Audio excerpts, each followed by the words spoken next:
نحمده ونصلي على رسوله الكريم اما بعد فاعوذ بالله من الشيطان الرجيم بسم الله الرحمن الرحيم رب اشرح لي صدري ويسر لي امري واحلل عقدة من لساني يفقهوا قولي الحمد لله الكريم الرحيم احمده سبحانه على فضله السابغ وخيره العميم لا اله الا الله وحده لا شريك له يدعو الى دار السلام ويهدي من يشاء الى صراط مستقيم۔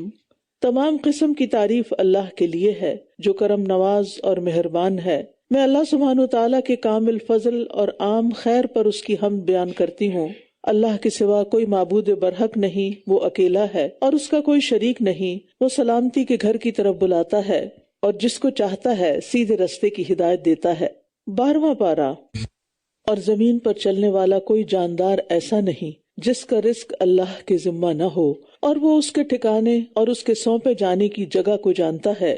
سب کچھ ایک واضح کتاب میں درج ہے۔ یاد رکھیے، رزق تو اللہ کے ذمہ ہے ہی، ہر ایک کا، لیکن اس نے انسان کو محنت کا حکم دیا ہے، اسباب اختیار کرنے کا حکم دیا ہے۔ ہر جاندار کو اللہ تعالیٰ کی طرف سے ہی روزی پہنچتی ہے اور تبھی وہ سروائیو کرتے ہیں، زندہ رہتے ہیں۔ سوچئے، جب میں آیت پڑھ رہی تھی اور غور کر رہی تھی، چیونٹیاں اور مکڑیاں اور وہ مخلوقات جن کو ہم جانتے بھی نہیں، وہ ہر روز کچھ نہ کچھ کھاتے ہیں اور شاید دن میں کئی بار کھاتے ہوں، ان سب کو رزق پہنچانے کی پلاننگ اور اس کو پہنچانا اور اس کو فراہم کرنا، یہ اللہ کی ذمہ داری ہے۔ خالق کی وہ کتنا عظیم رازق اور الرزاق ہے، تو جب وہ سب کو دے سکتا ہے تو وہ ہمیں بھی دے سکتا ہے۔ لہٰذا رزق کے معاملے میں زیادہ پریشان نہیں ہونا چاہیے، لیکن اس کا یہ مطلب نہیں کہ ہم کوشش نہ کریں یا محنت نہ کریں۔ انسان رزق کی تلاش کے لیے محنت کرے اور اسباب اختیار کرے، لیکن اپنے اسباب پر بھروسہ نہیں کرنا چاہیے کہ اگر میں نے یہ ڈگری لے لی تو بس میری جاب پکی، یا میں نے یہ بزنس شروع کر لیا تو میں بہت امیر بن جاؤں گا۔ اللہ چاہے تو بہت کچھ دے اور نہ چاہے تو کچھ بھی نہ دے۔ اور یاد رکھیے کہ اسباب اختیار کرنا توکل کے منافی نہیں، کیونکہ رسول اللہ صلی اللہ علیہ وسلم نے فرمایا، اعقلها وتوکل، اونٹنی کا گھٹنا باندھو اور توکل کرو، اس کو کھلا نہ چھوڑ دو۔ وَهُوَ الَّذِي خَلَقَ السَّمَاوَاتِ وَالْأَرْضَ فِي سِتَّةِ أَيَّامٍ، اور وہی ہے جس نے آسمانوں اور زمین کو 6 دنوں میں پیدا کیا، اور اس کا عرش پانی پر تھا، تاکہ وہ تمہیں آزمائے کہ تم میں سے کون عمل میں زیادہ اچھا ہے۔ اور اگر آپ کہیں کہ تم لوگ موت کے بعد اٹھائے جانے والے ہو، تو وہ لوگ جنہوں نے کفر کیا ضرور کہیں گے یہ تو کھلم کھلا جادو ہے۔ یہاں ہمیں یہ بتایا جا رہا ہے کہ اللہ سبحانہ وتعالیٰ ہمارا اس بات میں امتحان لے رہا ہے کہ ہم میں سے اچھے عمل کون کرتا ہے۔ یعنی زمین و آسمان کو اس نے بنایا، زمین کی تمام چیزیں ہمارے لیے پیدا کی، ہمارے اکرام اور خدمت میں اتنا کچھ لگا ہوا ہے، تو ہماری زندگی کا پھر کیا مقصد ہے؟ وہ بتایا جا رہا ہے کہ ایکم احسن عملا، اور یہاں یہ نہیں کہا گیا کہ اکثر عملا، کس کے عمل زیادہ ہیں، بلکہ یہ فرمایا جا رہا ہے کہ کس کے عمل اچھے ہیں، خوبصورت ہیں۔ اور اچھا عمل وہی ہوتا ہے جس کے پیچھے نیت بھی اچھی ہو اور اس کا طریقہ بھی سنت کے مطابق ہو۔ جب ان 2 شرائط میں سے ایک شرط بھی غائب ہو، ختم ہو جائے، تو وہ عمل ضائع ہو جاتا ہے۔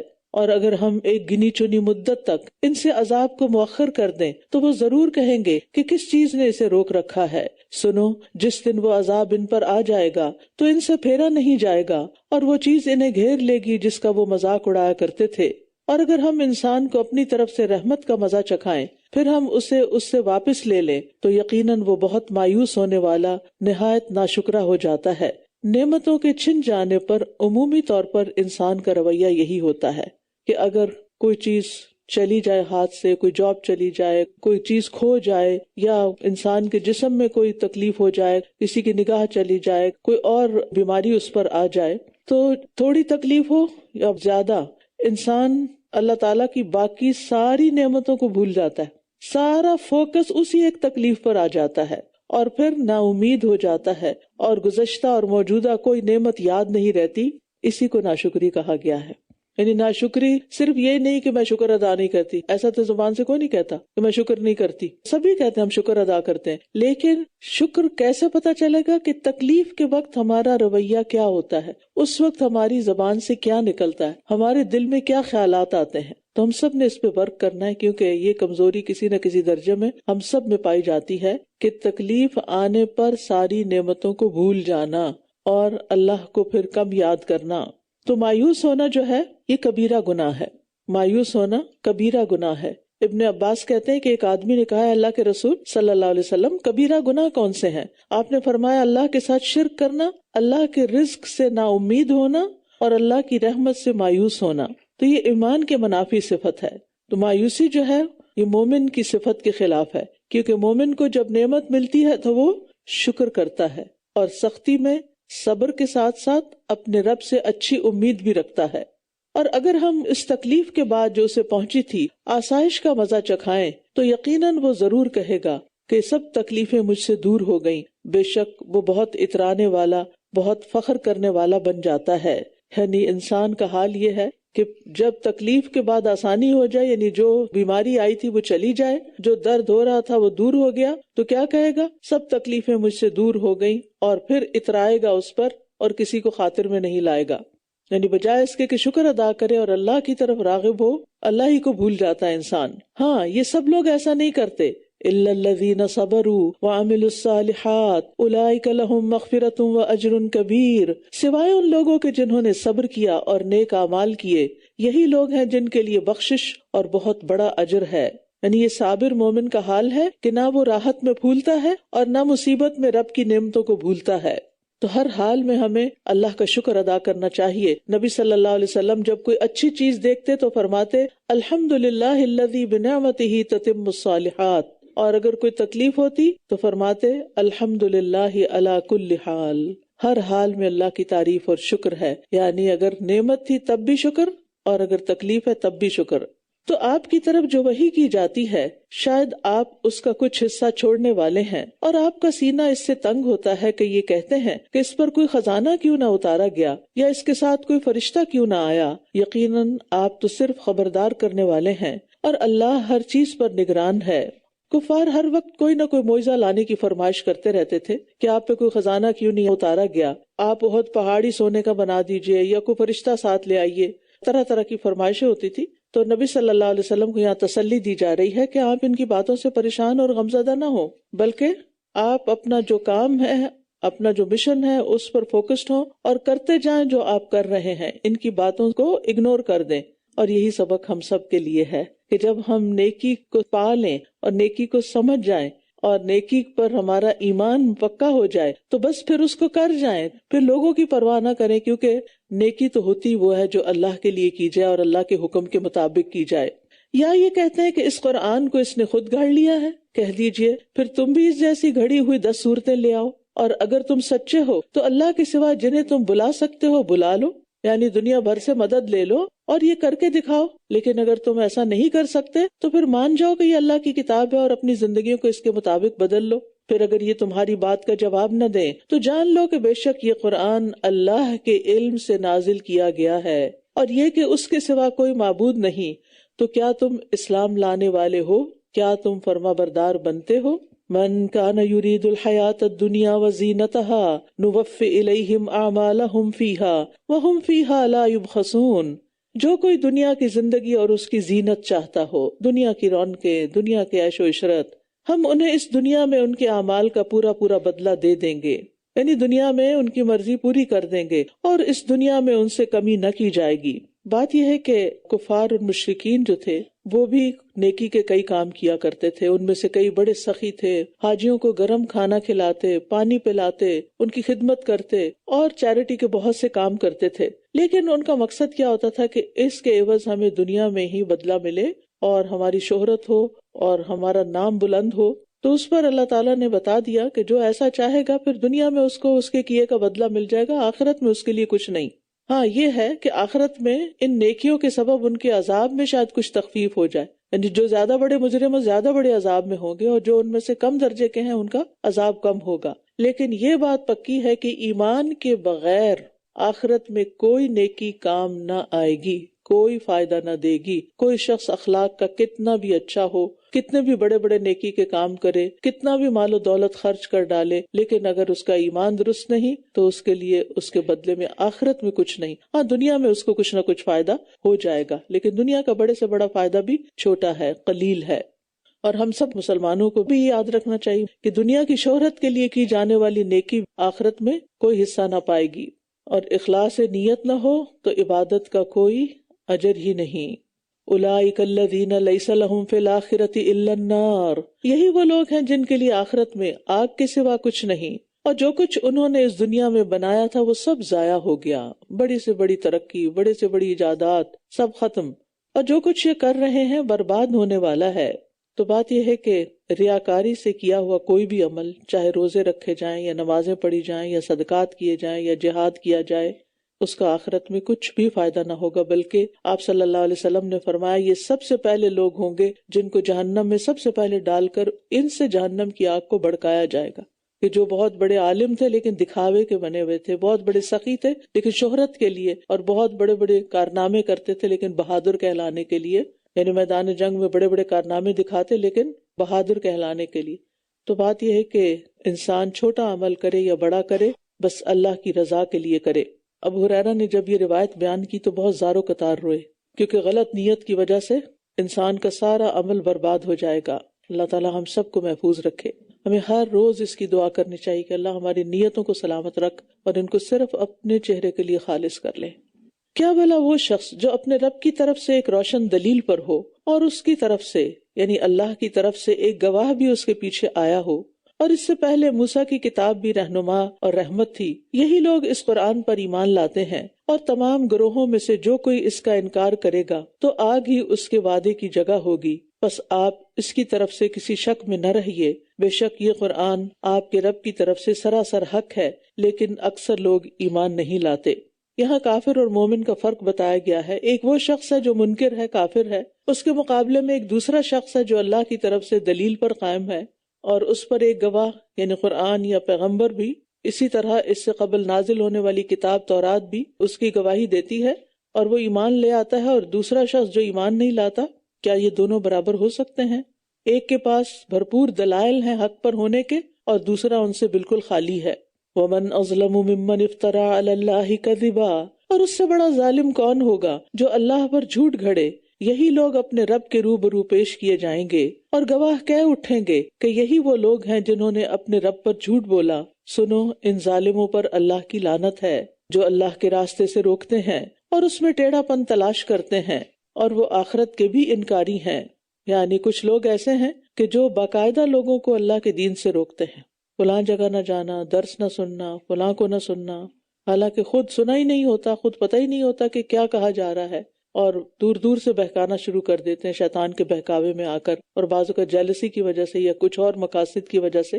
تو ایسے لوگ دراصل آخرت پر ایمان نہیں رکھتے، کیونکہ جو آخرت پر ایمان رکھتا ہے وہ جانتا ہے کہ میں جو بھی کر رہا ہوں مجھے اس کا جواب دینا ہوگا، اس کا حساب ہوگا، اس کا بدلہ دینا ہوگا۔ اور بعض لوگ خود بھی اللہ کی نافرمانیاں کرتے ہیں اور دوسروں کو بھی اس پر اکساتے ہیں اور اطاعت کے کاموں سے روک دیتے ہیں۔ یہ لوگ اللہ کو زمین میں عاجز کرنے والے نہ تھے، اور ان کے لیے اللہ کے سوا کوئی مددگار بھی نہیں۔ ان کے لیے عذاب دگنا کیا جائے گا، نہ یہ سننے کی طاقت رکھتے تھے اور نہ ہی یہ دیکھتے تھے۔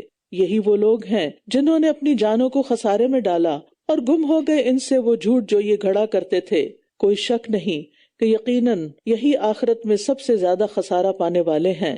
ان الذین آمنوا وعملوا الصالحات، بے شک جو لوگ ایمان لائے اور انہوں نے نیک عمل کیے اور اپنے رب کی طرف عاجزی کی، یہی لوگ جنت کے ساتھی ہیں، وہ اس میں ہمیشہ رہنے والے ہیں۔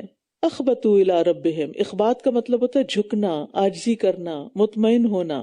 کفار اور مشرکین کے بعد ایمان والوں کا تذکرہ ہے کہ جو ایمان لا کر نیک عمل بھی کریں اور اپنے رب کے سامنے جھک جائیں، یعنی اس کے فیصلوں پر راضی ہو جائیں، تقدیر کے فیصلوں پر پریشان نہ ہوں، تو ایسے ہی لوگ جنت کے مالک ہوں گے۔ مومن کی صفت حدیث میں آئی ہے کہ وہ فرما بردار ہوتا ہے۔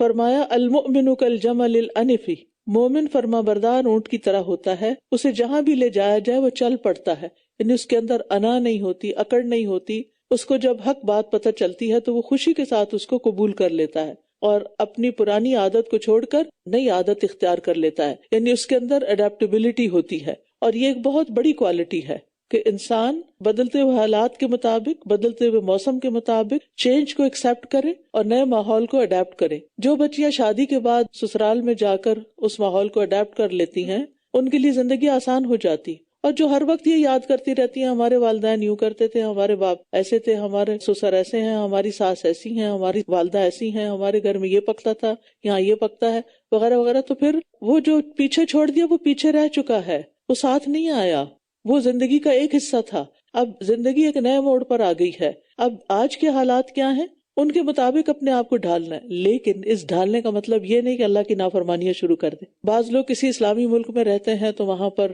خوب پردہ کرتے ہیں اور بہت نمازی ہوتے ہیں، اور جو ہی ان کو یورپ جانے کا موقع ملتا ہے تو بالکل وہ اپنا حال حلیہ بدل لیتے ہیں اور اپنی جو بیسک عبادات یعنی فرائض کے درجے کی عبادات ہیں اس کو بھی چھوڑ دیتے ہیں۔ اڈیپٹیبلٹی سے مراد یہ نہیں، اڈیپٹیبلٹی سے مراد یہ ہے کہ انسان اپنے دنیاوی کام و کاج میں جیسا ماحول ہو اس کے مطابق اپنے آپ کو بدلے، نہ کہ ہر وقت کمپلینٹ کرے۔ کچھ لوگ ہر وقت ویدر کی کمپلینٹ کرتے رہتے ہیں، جب آپ ان سے بات کرو وہ ہر وقت موسم پہ تبصرہ کر رہے ہوتے ہیں۔ بھئی آپ سے کون پوچھ رہا ہے کیا آپ نے محکمہ موسمیات میں کوئی جاب کی ہوئی ہے؟ یعنی آپ ان کے امپلائی ہیں یا ان کی طرف سے کوئی وکیل ہیں کہ آپ لوگوں کو بتاتے رہیں کہ موسم کیسا ہے، اچھا ہے یا برا ہے، اور آئندہ کیا ہو رہا ہے؟ جس کو دیکھنا ہوگا وہ اپنے فون سے دیکھ لے گا، آپ کو ہر وقت یہ اطلاع دینے کی ضرورت نہیں ہے، لیکن ان کے پاس کوئی اور بات کرنے کو نہیں ہوتی تو پھر یہی کرتے ہیں۔ مطلب یہ ہے کہ اگر موسم ٹھنڈا ہو رہا ہے تو آپ جرسی پہن لیں، اور اگر گرمی ہو گئی ہے تو کھڑکی کھول لیں، بات ختم۔ ان باتوں پہ وقت ضائع کرنے کی کیا ضرورت ہے؟ انسان کیوں نہ کوئی علم کی بات کرے، کوئی تعمیری بات کرے، ویلیو ایڈ کرے کسی کی زندگی میں۔ یعنی یہ ہمیں سوچ لینا چاہیے کہ جب ہم باتیں کرتے ہیں تو ہم دوسرے کو کیا فائدہ پہنچا رہے ہیں، دوسرے تک کیا خیر لے کے جا رہے ہیں۔ اگر اور کچھ نہیں تو اس کا دل ہی خوش کر دیں، لیکن فضول باتوں سے اجتناب کریں اور گھسی پٹی باتوں سے۔ مثل الفریقین کالاعمی والاصم والبصیر والسمیع هل یستویان مثلا افلا تذکرون۔ ان دونوں گروہوں کی مثال ایسی ہے جیسے ایک اندھا و بہرا ہو اور دوسرا دیکھنے اور سننے والا ہو، کیا یہ دونوں مثال میں برابر ہو سکتے ہیں؟ کیا پھر بھی تم نصیحت حاصل نہیں کرتے؟ یہاں ایک مثال بیان کی گئی ہے، مثل الفریقین، دو گروہوں کی مثال۔ مثال سے منظر سامنے آ جاتا ہے اور بات کو سمجھنا آسان ہو جاتا ہے۔ مقصد یہ ہے کہ مومن جو ہے وہ دیکھنے اور سننے والا ہوتا ہے، اس کے برعکس جو انکار کرنے والا ہے وہ اندھا اور بہرا ہوتا ہے، اور دونوں ایک دوسرے کے اپوزٹ ہوتے ہیں، خلاف اور ضد ہوتے ہیں۔ تو کیا تم سمجھتے نہیں کہ سیدھے راستے پر اندھا بہرا شخص کیسے چل سکتا ہے جو نہ خود راستہ دیکھے اور نہ بتانے سے سنے؟ تو اسی لیے نہ ماننے والے قیامت کے دن جا کر کیا کہیں گے؟ وَقَالُوا لَوْ كُنَّا نَسْمَعُ أَوْ نَعْقِلُ مَا كُنَّا فِي أَصْحَابِ السَّعِيرِ۔ اگر ہم سنتے، حق بات، اچھی بات سنتے رہتے یا سمجھتے ہوتے، یعنی بعض لوگ سنتے ہیں سمجھتے کچھ نہیں، سمجھنے کی کوشش نہیں کرتے، تو وہ کان رکھتے ہوئے بھی بہرے ہیں۔ یہ قرآن بتاتا ہے ہمیں۔ تو وہ کہتے ہیں کاش ہم سن لیتے یا سمجھ لیتے تو آج بھڑکتی ہوئی آگ والوں میں سے نہ ہوتے، جہنم ہمارا ٹھکانہ نہ ہوتا۔ تو اس لیے انسان کو دنیا میں رہتے ہوئے اپنی فیکلٹیز کو استعمال کر کے حق کو تلاش بھی کرنا چاہیے، اس کو پہچاننا بھی چاہیے، اور اس کے بعد حق سامنے آ جائے تو اس کو قبول کر کے اس کے مطابق اپنی زندگی ڈھال لینی چاہیے۔ پھر فرمایا وَلَقَدْ أَرْسَلْنَا نُوحًا إِلَىٰ قَوْمِهِ إِنِّي لَكُمْ نَذِيرٌ مُبِينٌ۔ اور یقیناً ہم نے نوح کو اس کی قوم کی طرف بھیجا، اس نے کہا بے شک میں تمہارے لیے کھلم کھلا ڈرانے والا ہوں، یہ کہ تم اللہ کے سوا کسی اور کی عبادت نہ کرو، یقین جانو مجھے تم پر ایک دردناک دن کے عذاب کا ڈر ہے۔ تو ہر رسول کی ایک ہی دعوت رہی ہے، اور وہ کیا؟ لا الہ الا اللہ، صرف اللہ کی عبادت کرو۔ اور پھر آپ دیکھیے کہ یہاں عذاب یوم علیم، زیادہ درد اور علم والا دن، یعنی وہ دن ہی بڑا تکلیف دہ ہوگا۔ عذاب تو تکلیف دہ ہوگا ہی، اور یہ زیادہ ڈرانے کے لیے بات کی گئی ہے، یعنی جس دن وہ آئے گا وہ دن ہی سراسر المناک ہوگا، نہایت دردناک ہوگا۔ تو اس کی قوم میں سے جن سرداروں نے کفر کیا تھا کہنے لگے کہ ہم تو تمہیں اپنے ہی جیسا ایک انسان دیکھتے ہیں، اور ہم تمہیں دیکھتے ہیں کہ تمہاری پیروی صرف وہ لوگ کر رہے ہیں جو بظاہر دیکھنے میں ہم سے کمتر ہیں۔ یہ بھی جائزہ لے رہے تھے کہ ماننے والے کون ہیں، کس کلاس سے تعلق رکھتے ہیں، اور ہم تمہارے لیے اپنے اوپر کوئی فضیلت نہیں دیکھتے، بلکہ ہم تو در حقیقت تمہیں جھوٹا سمجھتے ہیں۔ اس نے کہا اے میری قوم، کیا غور کیا تم نے کہ اگر میں اپنے رب کی طرف سے ایک واضح دلیل پر قائم ہوں اور اس نے مجھے اپنے پاس سے رحمت بھی عطا کی ہو، پھر وہ تم پر چھپا دی گئی ہو، تو کیا ہم زبردستی اس کو تم پر چپکا دیں جبکہ تم اسے ناپسند کرنے والے ہو؟ تو نوح علیہ السلام کا یہ جواب بہت ہی جامع جواب تھا کہ ایک تو میرے پاس میرے رب کی طرف سے اللہ کی توحید اور اپنی رسالت کے مضبوط دلائل اور پختہ یقین موجود ہے، یعنی وَآتَانِي رَحْمَةً مِّنْ عِندِهِ۔ دوسرا یہ کہ نبوت کسی کی محنت کا نتیجہ نہیں یا کسی کے وراثت میں نہیں ملتی، یہ تقسیم اللہ کے ہاتھ میں ہے، جسے چاہے دے، غریب ہے یا امیر، جیسا کہ مکہ والوں نے بھی نبی صلی اللہ علیہ وسلم پر اعتراض کیا تھا کہ یہ قرآن ان دو بستیوں میں سے کسی بڑے آدمی پر کیوں نہیں نازل کیا گیا، تو اللہ سبحانہ وتعالیٰ نے فرمایا کیا یہ تیرے رب کی رحمت تقسیم کرتے ہیں؟ ہم نے خود ان کے درمیان ان کی معیشت دنیا کی زندگی میں تقسیم کی، کسی کو امیر کرنا اور کسی کو غریب بنانا یہ اللہ کا کام ہے۔ بعض لوگ انتہائی ذہین، بہت عقل مند، بہت محنتی ہوتے ہیں لیکن کچھ کما نہیں پاتے، اور کچھ لوگ لکھنا پڑھنا بھی نہیں جانتے، صرف انگوٹھا لگاتے ہیں اور ملینئر ہوتے ہیں۔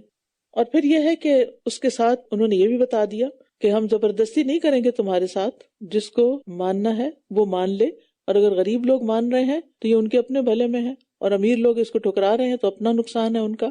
وَيَا قَوْمِ لَا أَسْأَلُكُمْ عَلَيْهِ مَالًا، اور اے میری قوم میں اس کام پر تم سے کسی مال کا سوال نہیں کرتا، یعنی تمہیں جو ہدایت دینے کا کام کرنا ہوں، اللہ کا پیغام پہنچا رہا ہوں تم تک، تو میں تم سے کسی مال کا سوال نہیں کرتا، میرا اجر تو اللہ کے ذمہ ہے، اور میں ان لوگوں کو جو ایمان لائے ہیں دور کرنے والا نہیں ہوں۔ یعنی آپ اگر شرط لگائیں کہ آپ تب مسلمان ہوں گے جب یہ غریب لوگ آپ کی مجلس سے اٹھ جائیں، تو میں ایسا کرنے والا نہیں ہوں، بے شک وہ اپنے رب سے ملاقات کرنے والے ہیں، جبکہ میں دیکھتا ہوں کہ تم ایسے لوگ ہو جو جہالت برت رہے، تمہارا مطالبہ غلط ہے۔ ان لوگوں کو آخر کس بنا پر یہاں سے اٹھا دیا جائے جو حق کی تلاش میں آئے ہیں، حق طلب کرنے کے لیے آئے ہیں؟ تو پیغمبر جو ہیں وہ لوگوں کا مال لینے نہیں آتے، مال و متاع کا مطالبہ نہیں کرتے، ان کا اجر اللہ کے ذمہ ہوتا ہے۔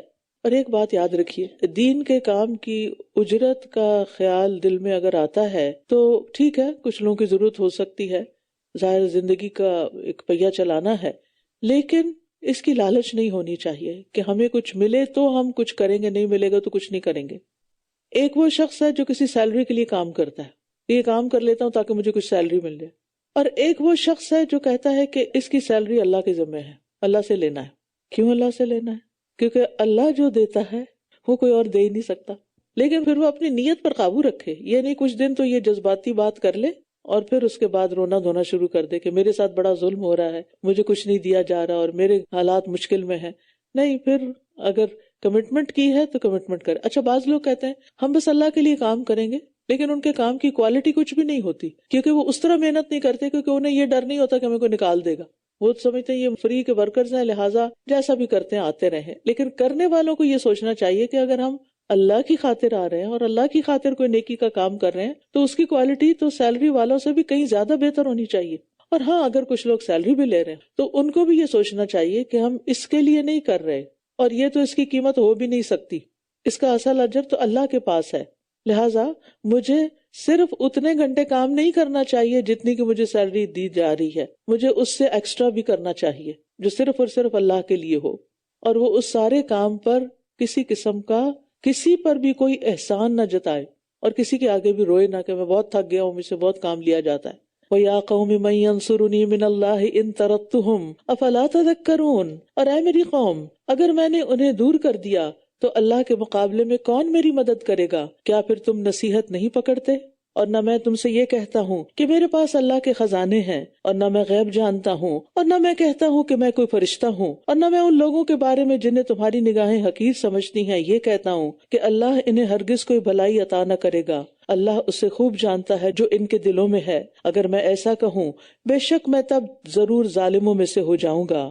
انہوں نے کہا اے نوح، بے شک تم نے ہم سے جھگڑا کیا، پھر ہم سے بہت زیادہ جھگڑا کیا۔ آپ دیکھیے، خود الزام لگاتے، خود غلط بات کرتے، اور اگر نوح علیہ السلام کلیریفیکیشن دیتے تو اس کو یہ جھگڑا سمجھ لیتے۔ یعنی بعض لوگوں کی عادت یہ ہوتی ہے نا کہ وہ خود خوب جھگڑتے ہیں، اور اگر آپ تھوڑی سی بھی اپنی صفائی پیش کریں تو اس کو وہ لے نہیں پاتے۔ بس لے آؤ ہمارے پاس وہ عذاب جس کا تم ہم سے وعدہ کرتے ہو اگر تم سچوں میں سے ہو۔ اس نے کہا بے شک اللہ ہی اسے تم پر لائے گا اگر وہ چاہے گا، اور تم ہرگز اللہ کو عاجز کرنے والے نہیں ہو۔ یعنی یہ میرا کام تو ہے نہیں، یہ تو اللہ کا کام ہے۔ اللہ جب تک چاہے تمہیں مہلت دے، جب چاہے تمہیں پکڑ لے۔ یہ میرا ذاتی کام نہیں کہ تم مجھے کوئی نقصان دے رہے تو میں فوراً ہی تمہیں پکڑ لوں۔ اصل میں انہیں یہی بات تو سمجھ نہیں آ رہی تھی نا آپ کے مخالفین کو کہ نوح علیہ السلام یہ سب کچھ اپنی طرف سے نہیں کر رہے، یہ اللہ کے پیغمبر ہیں، اللہ کی طرف سے پیغام لے کر آئے ہیں۔ اس نے کہا بے شک اللہ ہی اسے تم پر لائے گا اگر وہ چاہے گا، وہ جیسے چاہے کرے، اور تم ہرگز اللہ کو عاجز کرنے والے نہیں ہو۔ اور اگر میں تمہاری خیر خواہی کرنا بھی چاہوں تو میری خیر خواہی تمہیں کچھ فائدہ نہ دے گی اگر اللہ تمہیں بھٹکانے کا ارادہ رکھتا ہو۔ وہی تمہارا رب ہے اور اسی کی طرف تم لوٹائے جاؤ گے۔ یا یہ کہتے ہیں کہ اس نے اسے خود گھڑ لیا ہے، کہہ دیجیے اگر میں نے اسے خود گھڑ لیا ہے تو میرے جرم کا ذمہ مجھ ہی پر ہے، اور میں اس جرم سے بری ہوں جو تم کر رہے ہو۔ اور نوح کی طرف وحی کی گئی کہ بے شک اب تمہاری قوم میں کوئی اور ایمان نہ لائے گا مگر جو ایمان لا چکا، تو جو یہ کرتے رہے ہیں اس پر غم نہ کرو، اس پر غم نہ کرو، کیونکہ پیغمبر کا دل بڑا نرم ہوتا ہے، وہ انکار کرنے والوں کے برے انجام کو سوچ کر بھی غمگین ہوتا ہے۔ خود نبی صلی اللہ علیہ وسلم کا بھی ایسا ہی حال ہوتا تھا، تو آپ کو اس سے روکا گیا کہ آپ ان پہ غم نہ کریں، اپنی جان مت گلائیں۔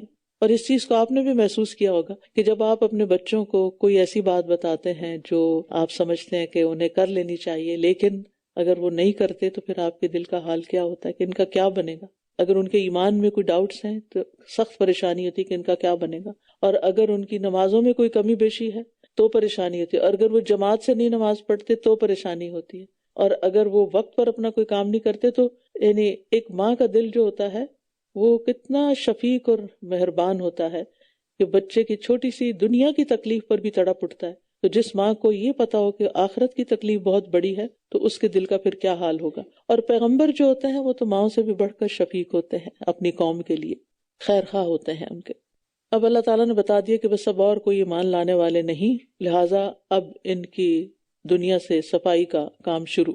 وَاصْنَعِ الْفُلْكَ بِأَعْيُنِنَا وَوَحْيِنَا، اور تم ہماری نگاہوں کے سامنے اور ہماری وحی کے مطابق کشتی بناؤ، اور جن لوگوں نے ظلم کیا مجھ سے ان کے بارے میں بات نہ کرنا۔ یہاں اللہ تعالیٰ منع کر رہے ہیں کہ ظالموں کے حق میں کوئی سفارش نہ کرنا۔ یہ جملہ یاد رکھیے گا کیونکہ آگے نوح علیہ السلام جب اپنے بیٹے کے بارے میں دعا کرتے ہیں تو اللہ تعالیٰ ناراض ہوتے ہیں۔ بے شک یہ غرق کیے جانے والے ہیں۔ اور وہ کشتی بنا رہا تھا، اور جب کبھی اس کی قوم کے سردار اس کے پاس سے گزرتے تو وہ اس کا مذاق اڑاتے۔ وہ کہتا اگر تم ہمارا مذاق اڑاتے ہو تو بے شک ہم بھی تمہارا مذاق اڑائیں گے جیسا کہ تم ہمارا مذاق اڑا رہے ہو۔ یہ بھی یاد رکھیے کہ دین کے راستے میں انبیاء کا مذاق اڑایا جاتا رہا ہے۔ نوح علیہ السلام کشتی بنا رہے تھے تو سب لوگ دیکھ کے ہنستے تھے کہ یہ خشکی پہ یہ کشتی کیسے چلے گی، لیکن وہ یہ نہیں جانتے تھے کہ یہ کشتی نجات کا ذریعہ بنے گی۔ تو بہرحال انبیاء کا مذاق اڑایا جانا ان کے لیے ایک آزمائش ہوتا ہے، اور ہمارے لیے بھی۔ جو بھی دین پر چلنے کی کوشش کرتا ہے یا لوگوں کو دین کی طرف بلاتا ہے اور لوگ اس کا مذاق اڑاتے ہیں کسی بھی چیز کا، کسی بھی عادت کا، تو یہ چیز انسان کے لیے ایک مصیبت بن جاتی ہے پھر اگر وہ اللہ پر ایمان اور بھروسہ نہیں رکھتا۔ فَسَوْفَ تَعْلَمُونَ مَن يَأْتِيهِ عَذَابٌ يُخْزِيهِ وَيَحِلُّ عَلَيْهِ عَذَابٌ مُقِيمٌ، بس تم جلد جان لوگے کہ کون ہے وہ جس پر ایسا عذاب آتا ہے جو اسے رسوا کر دے گا اور اس پر دائمی عذاب اتر آئے گا، یہاں تک کہ جب ہمارا حکم آ گیا اور تنور نے جوش مارا تو ہم نے کہا کہ اس میں ہر قسم کے 2 جوڑے نر اور مادہ اور اپنے گھر والوں کو سوار کر لو، سوائے اس کے جس پر پہلے بات گزر چکی، اور ان کو بھی جو ایمان لائے، اور اس کے ساتھ بہت تھوڑے لوگ ہی ایمان لائے تھے۔ 950 سال کی تبلیغ کے باوجود بہت کم لوگ، کہا جاتا ہے 80 کے قریب لوگ تھے بس جو مانے، باقی لوگ نہیں مانتے تھے۔ کتنے سخت دل کے لوگ ہوں گے۔ وَقَالَ ارْكَبُوا فِيهَا بِسْمِ اللَّهِ مَجْرَاهَا وَمُرْسَاهَا إِنَّ رَبِّي لَغَفُورٌ رَحِيمٌ، اس نے کہا اس کشتی میں سوار ہو جاؤ، اللہ کے نام سے اس کا چلنا اور اس کا ٹھہرنا ہے، بے شک میرا رب یقیناً بہت بخشنے والا، بہت رحم کرنے والا ہے۔ ہر کام سے پہلے بسم اللہ پڑھنا چاہیے۔ نبی صلی اللہ علیہ وسلم نے فرمایا کہ جب رات کی تاریکی چھانے لگے یا رات کا ایک حصہ ہو جائے تو اپنے بچوں کو گھر میں روک لو، یعنی مغرب کے وقت چھوٹے بچوں کو باہر نہیں نکالو، کیونکہ اس وقت شیاطین پھیل جاتے ہیں۔ پھر جب عشاء کے وقت میں سے ایک گھڑی گزر جائے تو انہیں چھوڑ دو، پھر باہر نکال سکتے ہو، یعنی جیسے سونا ہے یا کچھ بھی کرنا ہے۔ پھر اللہ کا نام لے کر اپنا دروازہ بند کر لو، یعنی بسم اللہ پڑھ کے دروازہ بند کرو۔ یاد رہے گا یہ چھوٹی چھوٹی سنتیں ہیں، آپ کا فرمان ہے۔ بسم اللہ پڑھ کر چراغ بجھاؤ، لائٹ آف کرنے کے لیے کیا کرو؟ بسم اللہ۔ اگر یاد نہ رہے تو تھوڑے دن کے لیے ایک اسٹیکی نوٹ پہ لکھ کے لگا دیں تاکہ یاد رہے، جب عادت ہو جائے پھر اس کو اتار دیں تاکہ آپ کا گھر صاف ستھرا رہے۔ جی بسم اللہ کی برکات کارڈ بھی آ گیا، اس میں یہ ساری حدیثیں لکھی ہوئی بھی ہیں، آپ سب کے پاس ہونی چاہیے، شیئر بھی کریں۔ رمضان آ رہا ہے نا، تو رمضان پہ لوگ ایک دوسرے کو گفٹ دیتے ہیں، تو اس گفٹ میں اگر آپ کھجوریں ڈال رہے ہیں یا زمزم ڈال رہے ہیں یا کوئی اور فروٹ ڈال رہے ہیں تو ساتھ ایک نہ ایک کارڈ ضرور ڈال کے بھیجیں۔ کیوں؟ کیونکہ یہ صدقہ جاری ہوگا۔ فروٹ تو کھا کے ختم کر دیں گے، کھجوریں رمضان میں ختم ہو جائیں گی، لیکن کارڈ تو باقی رہے گا نا، ہو سکتا ہے زندگی بھر ان کے ساتھ رہے، اور جو چیزیں اس میں لکھی ہوئی ہیں وہ پڑھ کر وہ اگر عمل کرتے رہے، اور انہوں نے آگے بھی کروا دیا، کسی اور کو بھی لگا دیا اس کام پہ، سارا کچھ آپ کے لیے صدقہ جاریہ بن جائے گا۔ اور یہ نہ سوچے لوگ نہیں پڑھتے. الحمدللہ یہ کارڈ اتنے خوبصورت بنے ہوئے ہیں، اتنے پھول بوٹے ہیں اس پر کہ وہ ویسے ہی سجانے کے لیے بھی لوگ رکھ لیتے ہیں. تو اس کو انکار نہیں کرے گا، کوئی مائنڈ نہیں کرے گا بلا خوف و خطر. اور یہ بہترین صدقہ جاریہ ہے، اور بڑی محنت سے اور بہت ریسرچ کر کے یہ چیزیں تیار کی گئی ہیں، آپ کی پلیٹ میں رکھ دی گئی ہیں کہ آپ اٹھا لیں. تو فرمایا کہ بسم اللہ پڑھ کر چراغ بجھاؤ، بسم اللہ پڑھ کر پانی کے برتن ڈھک دو، اور دوسرے برتن بھی اللہ کا نام لے کر بسم اللہ پڑھ کے ڈھک دو. اگر ڈھکن نہ ہو تو اس کے اوپر کوئی اور چیز ہی رکھ دو. کوئی گلاس، کوئی کپ، کوئی پین ننگا نہیں ہونا چاہیے. کیوں؟ ایک اور حدیث سے پتہ چلتا ہے کہ سال بھر میں ایک رات ایسی ہوتی ہے جس پر آسمان سے وبا اترتی ہے، اور اگر وہ گلاس ننگا پڑا ہے، اس میں پانی پڑا ہے اور اس میں وہ وبا بیماری اتری ہوئی ہے، اور آپ جناب صبح اٹھ کے وہی پی لیتے ہیں، تو وہ بیماری آپ کے جسم کے اندر آ جائے گی. تو بہت سے لوگوں کو پتہ نہیں چلتا کہ کیا بیماری ہے، لیکن ہمیں تو نبی صلی اللہ علیہ وسلم نے وحی کے ذریعے یہ علم دیا ہے جس کو ہم ویلیو نہیں کرتے. تو چونکہ یہ خواتین کا فیلڈ ہے نا، گھر کے برتن سنبھالنا، خیر آج کل تو کوئی فرق نہیں رہا، دونوں ایک دوسرے کے مددگار ہیں اور ہونا بھی چاہیے. لیکن یہ ہے کہ یہ چیز آپ اپنے بچوں کو بھی سکھائیں کہ چیزیں ننگی نہیں چھوڑنی. اسی طرح سواری پر بھی سوار ہوتے وقت بسم اللہ پڑھیں. آپ نے فرمایا ہر اونٹ کے کوہان پر ایک شیطان ہوتا ہے، جب تم اس پر سوار ہونے لگو تو اللہ کا نام لے کے سوار ہو جیسا کہ تمہیں حکم دیا گیا ہے، پھر اسے اپنے قابو میں کر لو، اللہ اسے سواری کے قابل بنا دے گا. تو گاڑی چلاتے ہوئے بھی بسم اللہ، گاڑی کا دروازہ کھولتے ہی بسم اللہ. اور وہ انہیں لے کر پہاڑوں جیسی موجوں میں چل رہی تھی. آپ سوچئے پہاڑ جیسی موج، یعنی کشتی ایک دفعہ وہ اوپر جاتی موج کے ساتھ، پھر نیچے آتی، پھر اوپر جاتی، پھر نیچے، کیسی رائڈ ہوگی وہ. اور نوح نے اپنے بیٹے کو پکارا جبکہ وہ ایک الگ جگہ میں تھا، یعنی ساتھ نہیں تھا، کہیں اور تھا. اے میرے پیارے بیٹے، ہمارے ساتھ سوار ہو جاؤ، آ جاؤ ساتھ چلیں، اور کافروں کے ساتھ نہ رہو. وَلَا تَكُن مَعَ الْكَافِرِينَ. اس کی دوستی، اس کا ساتھ، اس کی محبت اور اس کا اٹھنا بیٹھنا اپنے والدین کے ساتھ نہیں تھا. وہ موو آؤٹ ہو گیا تھا، وہ کفار کے ساتھ رہتا تھا، اور انہی جیسی عادتیں اپنا لی تھیں، اور انہی جیسی سوچیں، اور انہی جیسے خیالات، اور انہی جیسی عادات، اور انہی کی طرح کے طور طریقے. بچوں کو جہاں تک جب تک ممکن ہو ساتھ رکھیے، کیونکہ آندھیاں تیز ہیں، ان کے ایمان کی حفاظت لازم ہے، کیونکہ ماحول اپنا اثر رکھتا ہے. یہ کیسے ہو سکتا باہر سنو پڑی ہوئی اور آپ باہر نکلو آپ کو ٹھنڈ نہ لگے؟ کوئی کہنے نہیں مجھے نہیں لگتی، مجھ پہ ماحول کا اثر نہیں ہوتا. کیسے نہیں ہوتا؟ ماحول کا اثر لازماً ہوتا ہے. لہٰذا اگر وہ کچھ وقت باہر گزارتے ہیں تو کچھ وقت ان کو اپنے ساتھ رکھے، نو میٹر واٹ، تاکہ جو آپ کے اندر ہے وہ ان تک منتقل ہو، ان کا ایمان نہ جائے، ان کا دین نہ جائے. اور اس سے بڑھ کر کوئی نیکی نہیں ہوگی کہ آپ اپنے بچوں کو ٹائم دیں. وَهِيَ تَجْرِي بِهِمْ فِي مَوْجٍ كَالْجِبَالِ. پہاڑوں جیسی موجوں سے طوفان کے پانی کی وسعت کا بھی اندازہ لگائیں، اس کی طغیانی اور جوش اور غضب، اور اس کے ساتھ ساتھ کشتی کی مضبوطی بھی. کیسی کشتی بنائی نوح علیہ السلام نے کہ اتنے شدید ہچکولوں میں بھی وہ مضبوط تھی، وہ آرام سے چل رہی تھی. وہ بولا ان قریب میں کسی پہاڑ کی طرف پناہ لے لوں گا جو مجھے پانی سے بچا لے گا. کہا آج کے دن اللہ کے حکم سے بچانے والا کوئی نہیں مگر جس پر وہ رحم فرمائے. اس دوران ان دونوں کے درمیان ایک موج حائل ہو گئی. اللہ اکبر. تو وہ غرق ہونے والوں میں سے ہو گیا. یاد رکھیے دنیاوی اسباب خواہ کتنے ہی بڑے کیوں نہ ہوں، جب اللہ کسی کو سزا دینے کا ارادہ کر لیتا ہے تو کوئی سبب کام نہیں آتا، کوئی پہاڑ کام نہیں آتا. اور فرما دیا گیا اے زمین تو اپنا پانی نگل جا. نگلتے کیسے؟ ایک دم. کھانا جب آپ چبا لیتے ہیں تو کیا ہوتا ہے؟ پھر ایک دم نگل جاتے. تو ایسا لگتا ہے کہ جیسے زمین یکا یک پانی نگل گئی، ڈرائی ہو گئی. اور اے آسمان تو تھم جا، بارش بند، کیونکہ کام ہو گیا. اور پانی خشک کر دیا گیا، یعنی زمین پہ جو پانی تھا وہ سب ڈرائی ہو گیا، ورنہ وہ کیسے رہتے. اور معاملے کا فیصلہ کر دیا گیا، اس قوم کو ختم کر دیا گیا، وائپ آؤٹ کر دیا گیا. اور کشتی جودی، یعنی ایک پہاڑ کا نام جودی پہاڑ پر جا ٹھہری. یعنی اتنی اونچی اونچی موجیں تھی کہ وہ پہاڑ تک گئی اور وہیں پر رک گئی. جس وقت حکم ہوا کہ پانی اتر جائے تو وہ واپس نہیں نیچے اتری، وہیں رک گئی، کیونکہ اللہ نے اس کو نشانی بنانا تھا.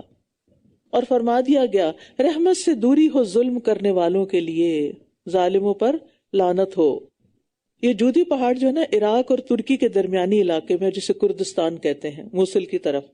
تورات میں نوح علیہ السلام کی کشتی کے ٹھہرنے کی جگہ کو ارارات بتایا گیا، جو ارمینیا کے پہاڑی سلسلے کا نام ہے اور آج بھی اسی سے مشہور ہے۔ اور چند سال پہلے کچھ سیاحوں نے اس پہاڑ پر ایک بڑی کشتی کے ٹوٹے ہوئے تختے بھی دریافت کیے، اس کی تصویریں بھی آپ نے دیکھی ہوں گی، لیکن یقین سے کیسے کہیں کہ یہ واقعی وہی کشتی ہے؟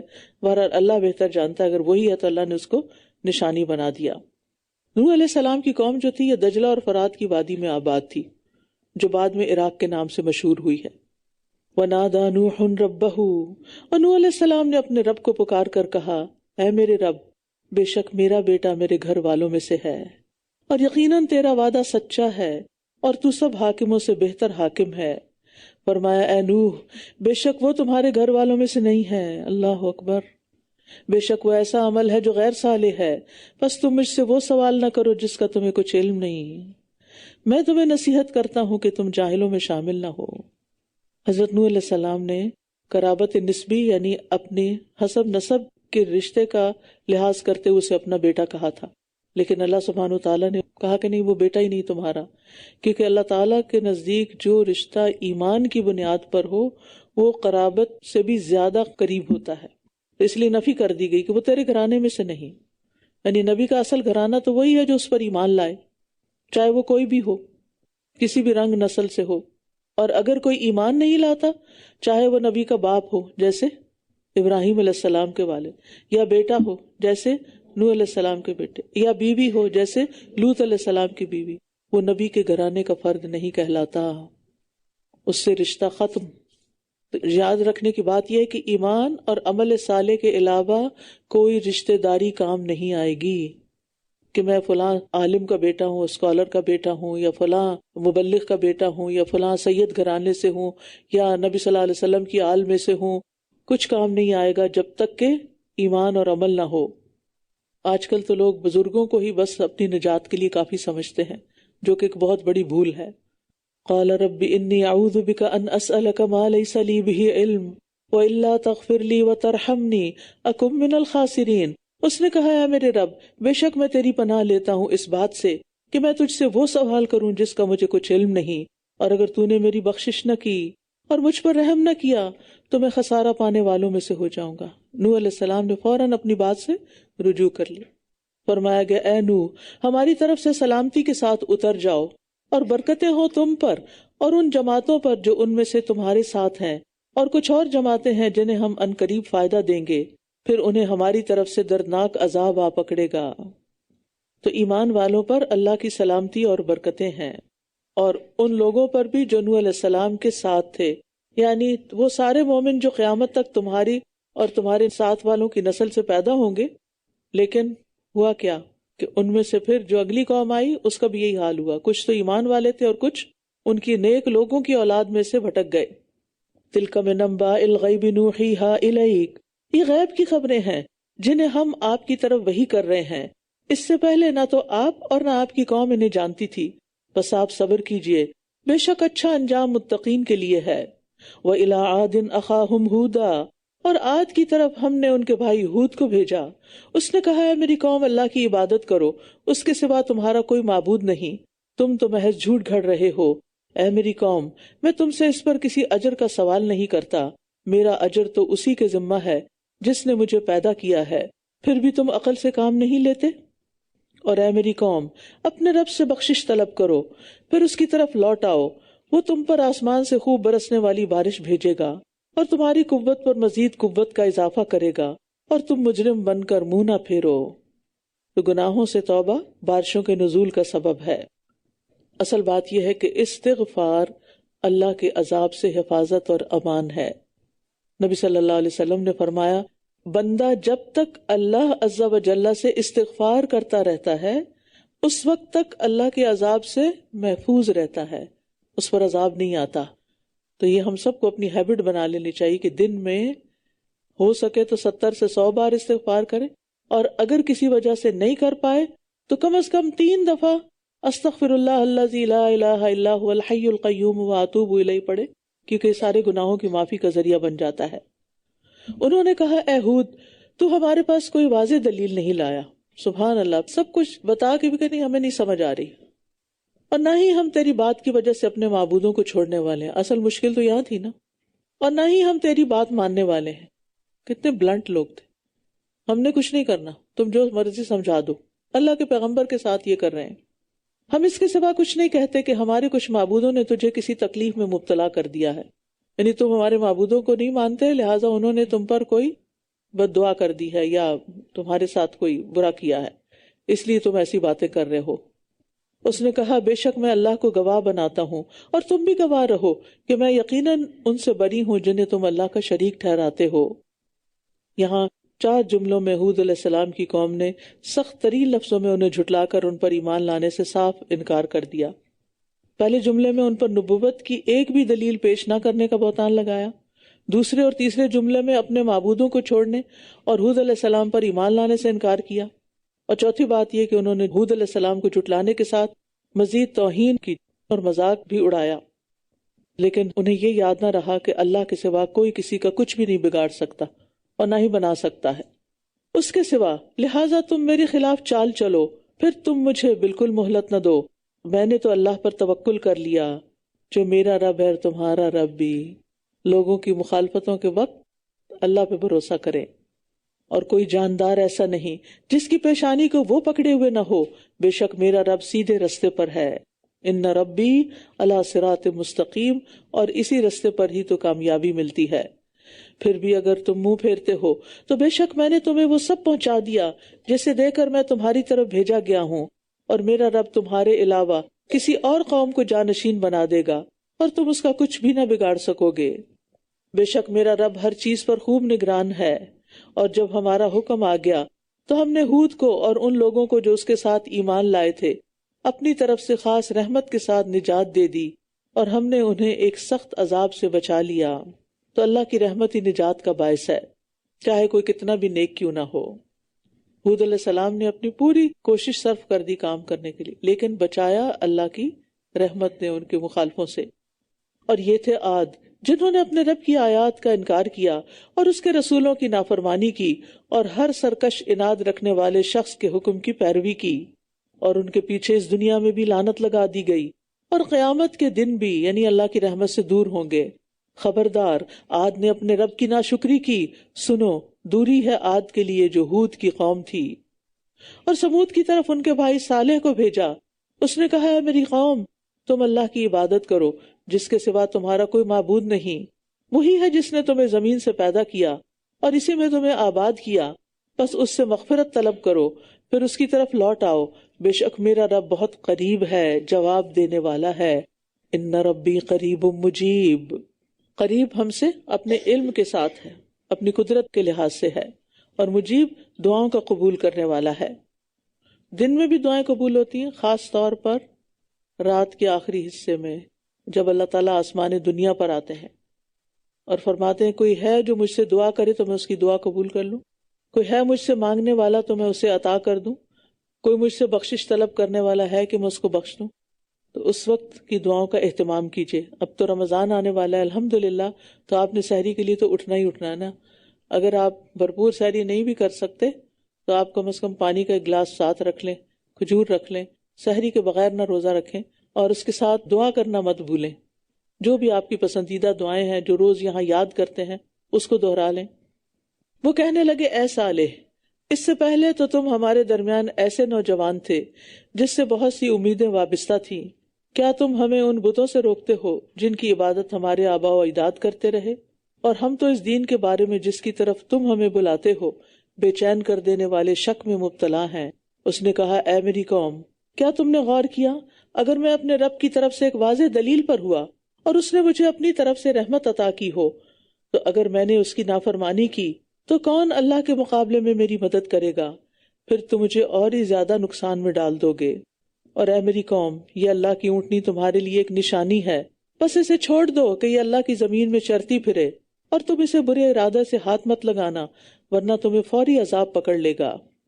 پھر بھی انہوں نے اس کی کونچیں کاٹ ڈالیں. تو اس نے کہا اب تم اپنے گھروں میں 3 دن تک فائدہ اٹھا لو، یہ ایسا وعدہ ہے جو جھوٹا ہونے والا نہیں.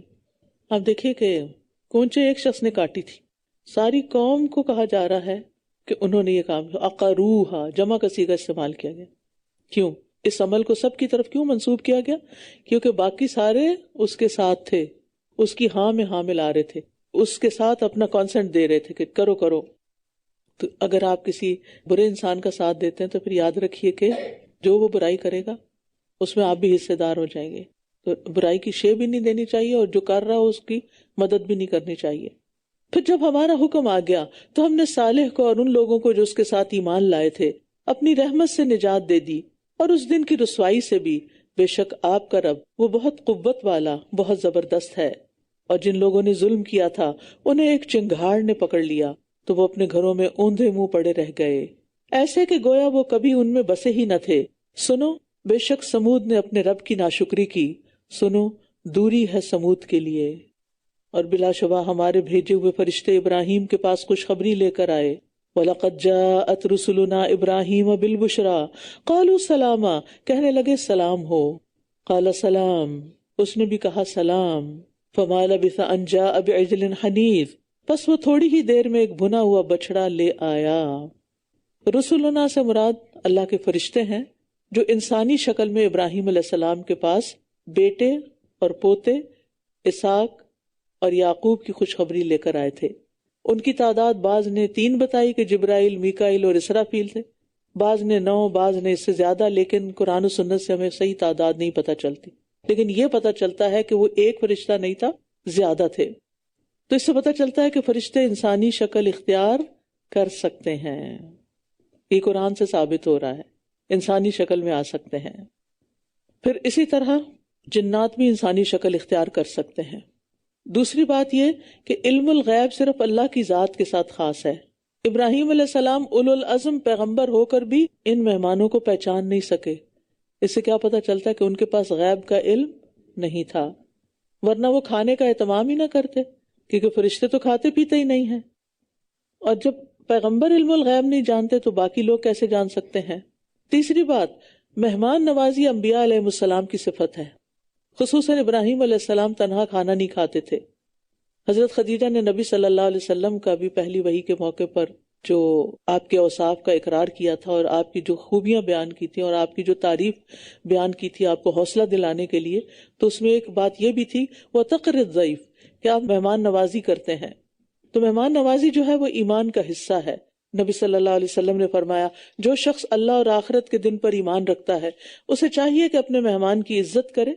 خوب خاطر مدارت کی مدت 1 دن رات ہے اور مہمانی 3 دن کی ہوتی ہے. اس کے بعد جو کیا جائے وہ صدقہ ہے، یعنی آپ کو بس ثواب ملتا رہے گا، لیکن مہمانی کا کام جو ہے وہ پہلے 3 دن تک ہوتا ہے. صحابہ بھی بہت مہمان نواز تھے. نافع بیان کرتے ہیں کہ عبداللہ بن عمر اس وقت تک کھانا نہیں کھاتے تھے جب تک کوئی مسکین ان کے ساتھ کھانے کے لیے نہ لایا جاتا. نافع ان کے غلام تھے نا، پھر بعد میں آزاد بھی کر دیا تھا ان کو. اسی طرح چوتھی بات یہ پتہ چلتی کہ مہمان نوازی میں دیر نہیں کرنی چاہیے. وہ آئے، سلام دعا ہوئی، بٹھایا ان کو اور فوراً جا کے کھانے کا انتظام کرنے لگے. اور یہ کہ ان سے پوچھ گچھ بھی نہیں کرنی چاہیے کیا کھائیں گے کیا نہیں کھائیں گے. بس جو آپ کے پاس حاضر ہے، جو آپ افورڈ کر سکتے ہیں وہ آپ پیش کر دیں. مہمان کھانا چاہتا ہے کھا لے، نہیں کھانا چاہتا کوئی بات نہیں، مائنڈ بھی نہ کریں. اسی طرح یہ ہے کہ بہت تکلف نہ کریں، کیونکہ جو لوگ تکلف کرتے ہیں پھر وہ تھک جاتے ہیں، پھر وہ باتیں بھی بناتے ہیں اور پھر اس کا کچھ فائدہ نہیں. پانچویں چیز یہ ہے کہ دنیاوی لحاظ سے ابراہیم علیہ السلام پر اللہ کا فضل تھا. آپ میں سے کوئی ایک بھی بتائے کہ اگر اس کے گھر میں کوئی مہمان آئے تو پورا بچڑا بھون کے لے آئے گا. ہم لوگ تو نہیں افورڈ کر سکتے، لیکن ابراہیم علیہ السلام کے پاس اتنا مال اللہ کا دیا ہوا تھا، اگر جو انہوں نے ہجرت کی، گھر بار وطن سب کچھ چھوڑا کہ چند مہمانوں کے لیے اتنی بڑی مہمانی انہوں نے پیش کی. اب یہاں ایک سوال پیدا ہوتا ہے کہ کیا بچڑا ویل جو ہے یہ کھایا جا سکتا ہے؟ کچھ لوگوں نے کہا گائے کے گوشت میں بیماری ہوتی ہے، بیف نہیں کھانا چاہیے، یہ مت ہے. لیکن آپ دیکھیں کہ یہ باتیں کسی خاص کلچر سے آئی ہیں جو گائے کی بہت پوجا پرستش کرتے ہیں. گائے کے گوشت میں کچھ بھی نہیں. گائے کا دودھ بھی بہت پسندیدہ چیز ہے اور اس کا مکھن بھی اور اس کے بائی پروڈکٹس جو بھی ہیں. بعض حدیثوں میں اس طرح کی بات ملتی ہے گائے کے گوشت کو بیماری کہا گیا، لیکن وہ شاذ ہیں. قرآن میں گائے کے گوشت کو بطور انعام ذکر کیا گیا ہے اور قربانی اور مختلف مواقع پر ذبح کرنا قرآن و حدیث سے اور صحیح حدیث سے ثابت ہے. تو اگر یہ بیماری ہوتی تو پھر ابراہیم علیہ السلام کیوں کھاتے اور کھلاتے؟ مہمانوں کو بیماری والی چیز کھلانی تھی. یہ الگ بات ہے کہ کچھ لوگوں کو بیف سوٹ نہ کرے، آپ کو ہو سکتا ہے آلو سوٹ نہ کرے، دودھ نہ کرے، کچھ اور نہ کرے، تو اس کا یہ مطلب نہیں آپ وہ حکم سب پہ لگا دیں کہ کوئی بھی یہ نہ کھائے، اوروں کو تو نہیں محروم کریں۔ ساتویں بات یہ کہ انبیاء علیہ السلام بشر ہوتے تھے، کھانا بھی کھاتے تھے اور کھلاتے بھی تھے، ٹھیک ہے، کیونکہ فرشتے کھانا نہیں کھاتے۔ اور آٹھویں بات یہ کہ خود ساختہ کرامات اور وظائف کے لیے کئی کئی دن تک کھانا ترک کرنا یہ ملت ابراہیمی کا طریقہ نہیں، کیونکہ بعض لوگ کہتے ہیں کہ اتنے دن چلا کاٹو کچھ نہ کھاؤ، تو یہ بھی نہیں۔ آپ دیکھیے کچھ لوگ دو دو دن کا روزہ رکھ لیتے ہیں، ہمیں اس سے منع کیا گیا ہے۔ مجھے ریسنٹلی پتا چلا کہ کسی ملک کا پرائم منسٹر جو ہے وہ سنڈے کو روزہ رکھتا ہے اور ٹیوزڈے کو جا کے افطار کرتا ہے۔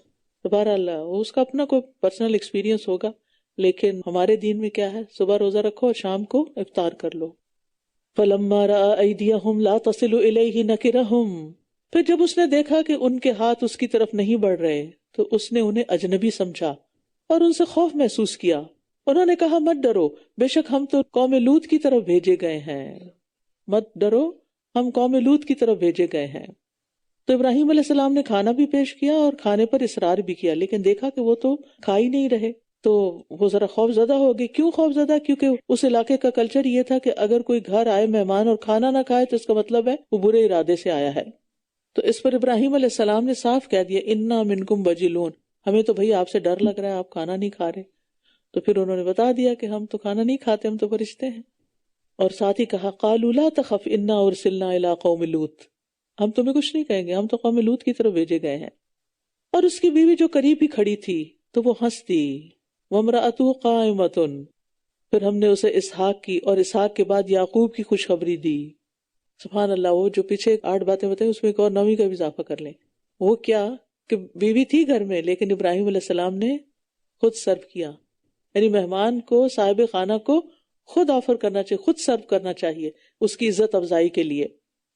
تو جب انہیں پتا چلا کہ یہ تو قوم لوط کی طرف جا رہے ہیں، ہمیں کچھ نہیں کہیں گے، تو بے ساختہ ہنس پڑی۔ فرشتوں نے پھر مزید 2 خوشخبریاں دے دی، ایک بیٹے کی اور ایک پوتے کی بھی، کہ اتنی عمر تمہیں ملے گی کہ اپنی زندگی میں بیٹا بھی دیکھو گے اور پوتا بھی دیکھو گے۔ ظاہر ہے بیٹا ملے گا اور پھر وہ جوان ہوگا اور پھر اس کی شادی ہوگی، تو بہرحال ایک ہی وقت میں کئی خوشخبریاں ان کو مل گئیں، اور خوشخبری دینے کو اللہ تعالیٰ نے اپنی طرف منسوب کیا ہے۔ وہ کہنے لگی ہائے میری خرابی، یہ ایک انداز ہے کہنے کا، کیا میں اب بچے کو جنم دوں گی جبکہ میں بڑھیا ہوں اور یہ میرا شوہر بھی بوڑھا ہے؟ یقیناً یہ تو ایک عجیب بات ہے۔ کہا جاتا ہے اسرائیلی روایات میں کہ ابراہیم علیہ السلام 100 سال کے تھے اور حضرت سارہ 90 سال کی تھی، اللہ عالم۔ انہوں نے کہا کیا تم اللہ کے حکم پر تعجب کرتی ہو؟ اے اہل بیت، تم پر اللہ کی رحمت اور برکتیں ہوں، بے شک وہ بہت تعریف والا، بڑی شان والا ہے۔ تم تعجب نہ کرو، اللہ جب کسی کام کو کرنے کا ارادہ کرتا ہے بس کن کہتا ہے اور وہ کام ہو جاتا ہے۔ اور اس گھرانے پر تو شروع سے ہی اللہ کی رحمتیں تھیں، تو تعجب کس بات کا؟ یعنی آگ گلو گلزار ہو گئی، اسماعیل علیہ السلام ذبح سے محفوظ ہو گئے، اور مصر کے جابر بادشاہ سے حضرت سارہ کی عصمت محفوظ ہوئی، اور بھی بہت سی اللہ نے رحمتیں فرمائی تھی اس گھرانے پر، تو اس لیے پریشانی کی ضرورت نہیں۔ یعنی کتنا خوبصورت انداز ہے نا کہ پریشانی کے وقت بندے کو اس کی نعمتیں یاد دلائی جائیں۔ اگر آپ کے پاس کبھی کوئی ایسا شخص آئے جو مایوس ہو زندگی سے، مایوس ہو اپنے حالات سے، تو اس سے پوچھیں کہ اچھا آپ بتائیں آپ کی زندگی میں کون سی اچھی اچھی چیزیں بھی ہوئی ہیں، ان کو اچھی باتیں یاد کروائیں، ٹھیک ہے، تاکہ ان کا دھیان بٹے اور وہ مثبت سوچ اختیار کریں، کیونکہ ہر وقت صرف پریشانیوں کو ہی یاد کرتے رہنا اور انہی میں گھلتے رہنا یہ کوئی ہیلدی ایٹیٹیوڈ نہیں ہے، زندگی گزارنے کا کوئی صحت مندانہ انداز نہیں ہے۔ پھر جب ابراہیم سے خوف جاتا رہا اور اس کے پاس بیٹے کی خوشخبری آ گئی تو وہ ہم سے قوم لوط کے بارے میں جھگڑنے لگا۔ بے شک ابراہیم نہایت بردبار، بہت آہوزاری کرنے والا اور رجوع کرنے والا تھا۔ اللہ تعالیٰ نے ابراہیم علیہ السلام کا پیار سے تذکرہ کیا اور ان کی بحث اور تکرار کا برا نہیں مانا۔ حلیم وہ شخص ہوتا ہے جو غصہ نہیں کرتا اور کسی کی غلطی پہ پکڑتا نہیں ہے، معاف کر دیتا ہے، اور جب اس کے ساتھ کوئی برا کرے تو وہ انتقام لینے میں جلدی نہیں کرتا۔ تو ابراہیم علیہ السلام بہت اچھے اخلاق والے تھے، کشادہ دل تھے، وہ جاہلوں کی جہالت پر غضبناک نہیں ہوتے تھے۔ اور دوسرا اواہ ان کی صفت بتائی گئی، وہ ہر وقت اللہ کے سامنے گڑ گڑاتے رہتے تھے، اور منیب ہر کام میں اللہ کی طرف رجوع کرتے تھے، اللہ کو یاد کرتے تھے۔ اے ابراہیم اس بات کو چھوڑ دو، بے شک تمہارے رب کا حکم آ چکا ہے، یہ فرشتوں نے کہا، اور اب ان پر نہ پھیرا جانے والا عذاب آ کر رہے گا، یعنی اللہ کے فیصلے کو اب کوئی ٹال نہیں سکتا۔ اگرچہ ان کو پتا تھا کہ وہ قوم بہت بڑی مجرم ہے، لیکن اس کے باوجود ان کو ان پر عذاب آنے کی خبر سے خوشی نہیں ہوئی بلکہ تکلیف ہوئی، اور اللہ تعالیٰ سے ان کے حق میں سفارش کرنے لگ گئے۔ لیکن فرشتوں نے منع کر دیا کہ اللہ کا حکم ہو چکا ہے، بس اب یہ فیصلہ ہو چکا ہے، یہ ٹلے گا نہیں، بس اب یہ بات چھوڑ دو۔ اور جب ہمارے بھیجے ہوئے فرشتے لوط کے پاس آئے علیہ السلام تو وہ ان کے بارے میں بہت رنجیدہ ہوا اور ان کے بارے میں دل میں بہت تنگ ہوا اور کہنے لگا یہ بڑا کڑا دن ہے۔ لوط علیہ السلام ابراہیم علیہ السلام کے آگ سے صحیح سلامت باہر نکل آنے پر ایمان لے آئے تھے، باقی قوم تو نہیں لائی لیکن یہ ایمان لے، بھتیجے تھے ان کے۔ انہوں نے ان کے ساتھ ہی شام کی طرف ہجرت کی تو اللہ تعالیٰ نے ان کو بھی نبوت سے سرفراز کیا اور وادی اردن میں صدوم نامی بستی اور اس کی گرد و نواح میں ان کو مبعوث کیا۔ یہ قوم شرک اور کفر کے ساتھ ایک ایسے فعل بد کی مرتکب تھی جس کا ارتکاب ان سے پہلے دنیا بھر میں کسی نے نہیں کیا تھا۔ یہ عورتوں کو چھوڑ کر مردوں کے ساتھ بدفعلی کے عادی تھے اور اپنی مجلسوں میں کھلم کھلا برائیاں کرتے تھے۔ ڈاکے مارنا ان کا عام رویہ تھا، یعنی ہر طرح کی اخلاقی بیماریوں کا بھی شکار تھے۔ اب لوط علیہ السلام کو یہ نہیں پتا تھا کہ یہ فرشتے ہیں، وہ سمجھتے تھے کہ یہ نوجوان لڑکے آئے ہیں، کوئی یہ میری قوم تو ان کو چھوڑے گی نہیں، یہ کتنا مشکل دن ہے۔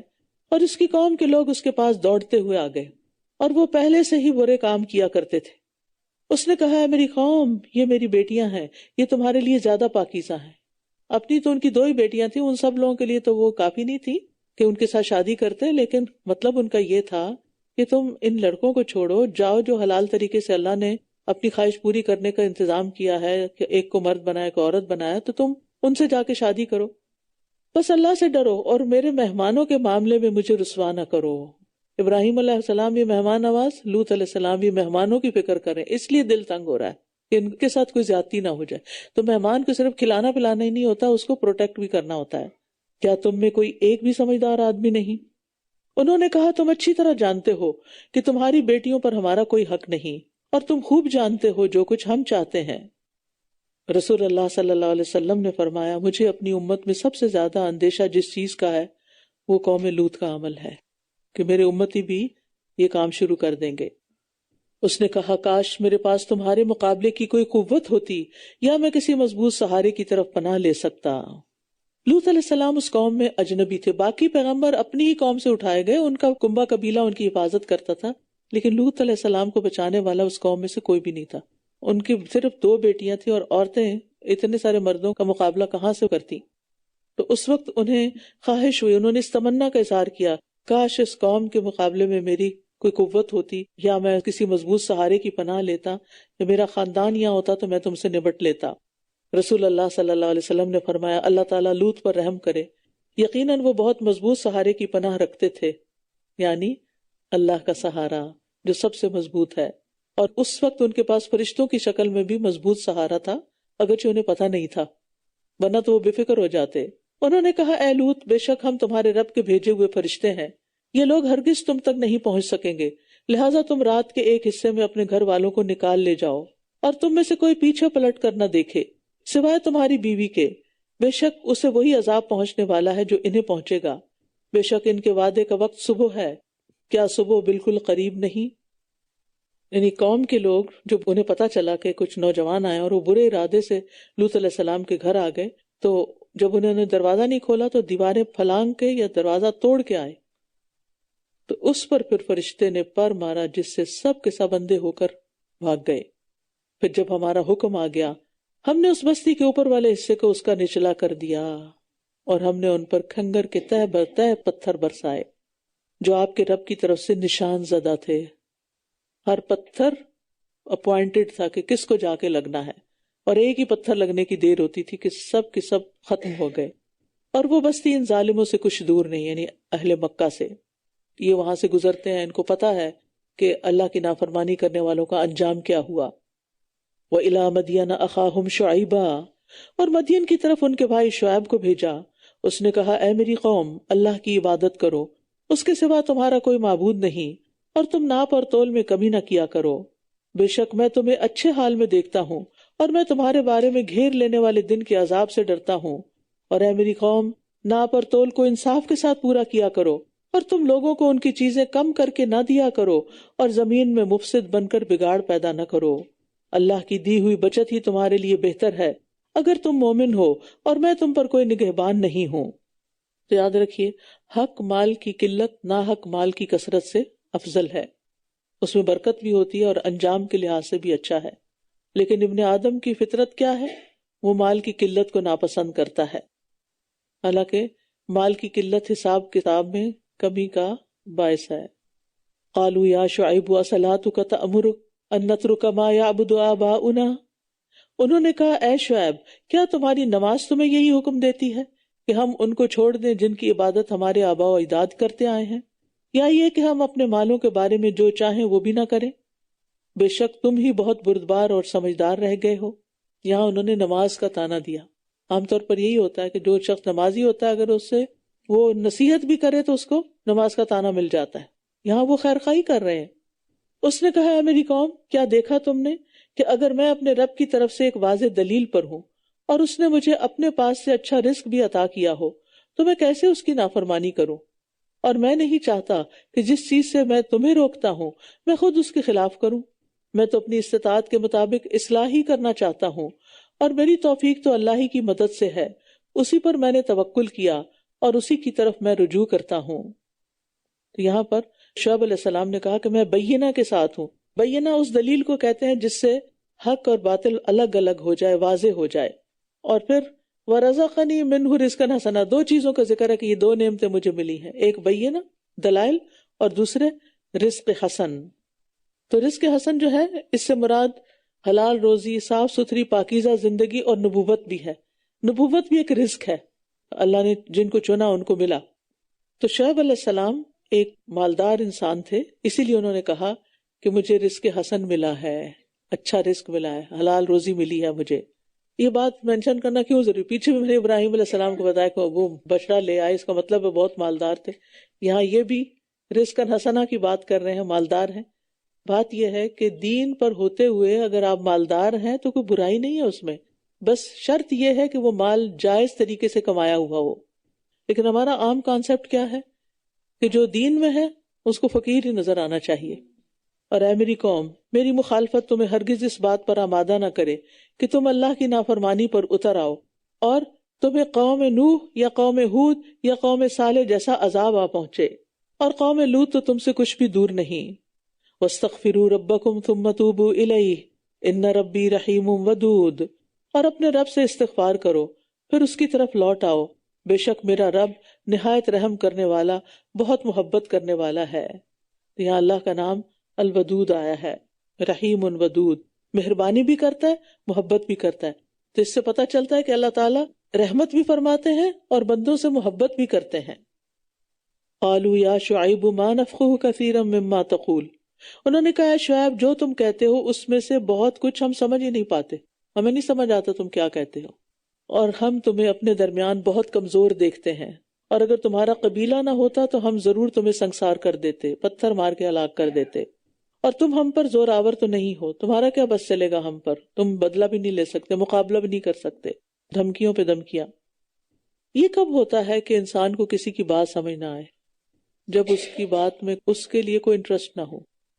آج بھی آپ دیکھیں کہ اگر کوئی شخص دین کی بات کبھی نہ سنتا ہے نہ سمجھتا ہے، اگر آپ اس کو کسی درس میں لے جائیں تو آدھی باتیں اس کو سمجھ ہی نہیں آئے گی کہ ہو کیا رہا ہے اور یہ کیوں کہا جا رہا ہے، سمجھنا بھی نہیں چاہتے۔ مینٹل بلاک کہ یہ ہمیں لینا ہی نہیں، پہلے سے ڈیسائیڈڈ ہے نہیں سمجھنا، تو کیسے سمجھائے گا کوئی۔ اور پھر یہ کہ ایک اور وجہ بھی تھی کہ شعیب علیہ السلام کی تحقیر کے لیے ان کے کلام کو بے وقت قرار دیا۔ اچھا آج بھی یہی ہوتا ہے کہ جب لوگوں کو دین سے روکنا ہوتا ہے تو کیا سمجھ آتی تمہیں؟ ہمیں تو کچھ سمجھ نہیں آتی کہ کیا کہتا ہے فلاں، یعنی اس کی بات میں کوئی وزن نہیں ہے کہ اس کے اوپر سر کھپایا جائے، چھوڑو جو بھی کہتا رہے، ہمارے لیے کوئی اہمیت نہیں رکھتا، یہ مقصد تھا ان کا۔ اور دوسرا یہ کہ اللہ کی نافرمانی کی وجہ سے ان کے عقل مسخ ہو چکی تھی، اس شعیب علیہ السلام کی سیدھی سیدھی باتیں بھی ان کو سمجھ نہیں آتی تھی۔ وہ تو فصیح اللسان تھے، شعیب علیہ السلام کی ایک خاص خوبی بتائی جاتی ہے کہ وہ بہت بلیغ گفتگو کرتے تھے، بہت زبردست کمیونیکیٹر تھے۔ اب ہوتا یہی ہے کہ جب کوئی کسی کی بات کا جواب نہیں دے سکتا دلیل میں لاجواب ہو جاتا ہے تو پھر بدزبانی، گالی گلوچ، دھمکیوں، تحقیر پہ اتر آتا ہے انسان. یہی کچھ ان کی قوم کر رہی تھی. اس نے کہا اے میری قوم، کیا میرا قبیلہ تم پر اللہ سے بڑھ کر زور والا ہے اور اسے تم نے پس پشت ڈال رکھا ہے؟ قبیلے کو تم بڑا سمجھتے ہو اور اللہ کی بات نہیں سنتے. بے شک میرا رب جو تم کر رہے ہو اسے خوب گھیرے ہوئے ہے. اور اے میری قوم، تم اپنی جگہ پر عمل کیے جاؤ، میں بھی عمل کر رہا ہوں.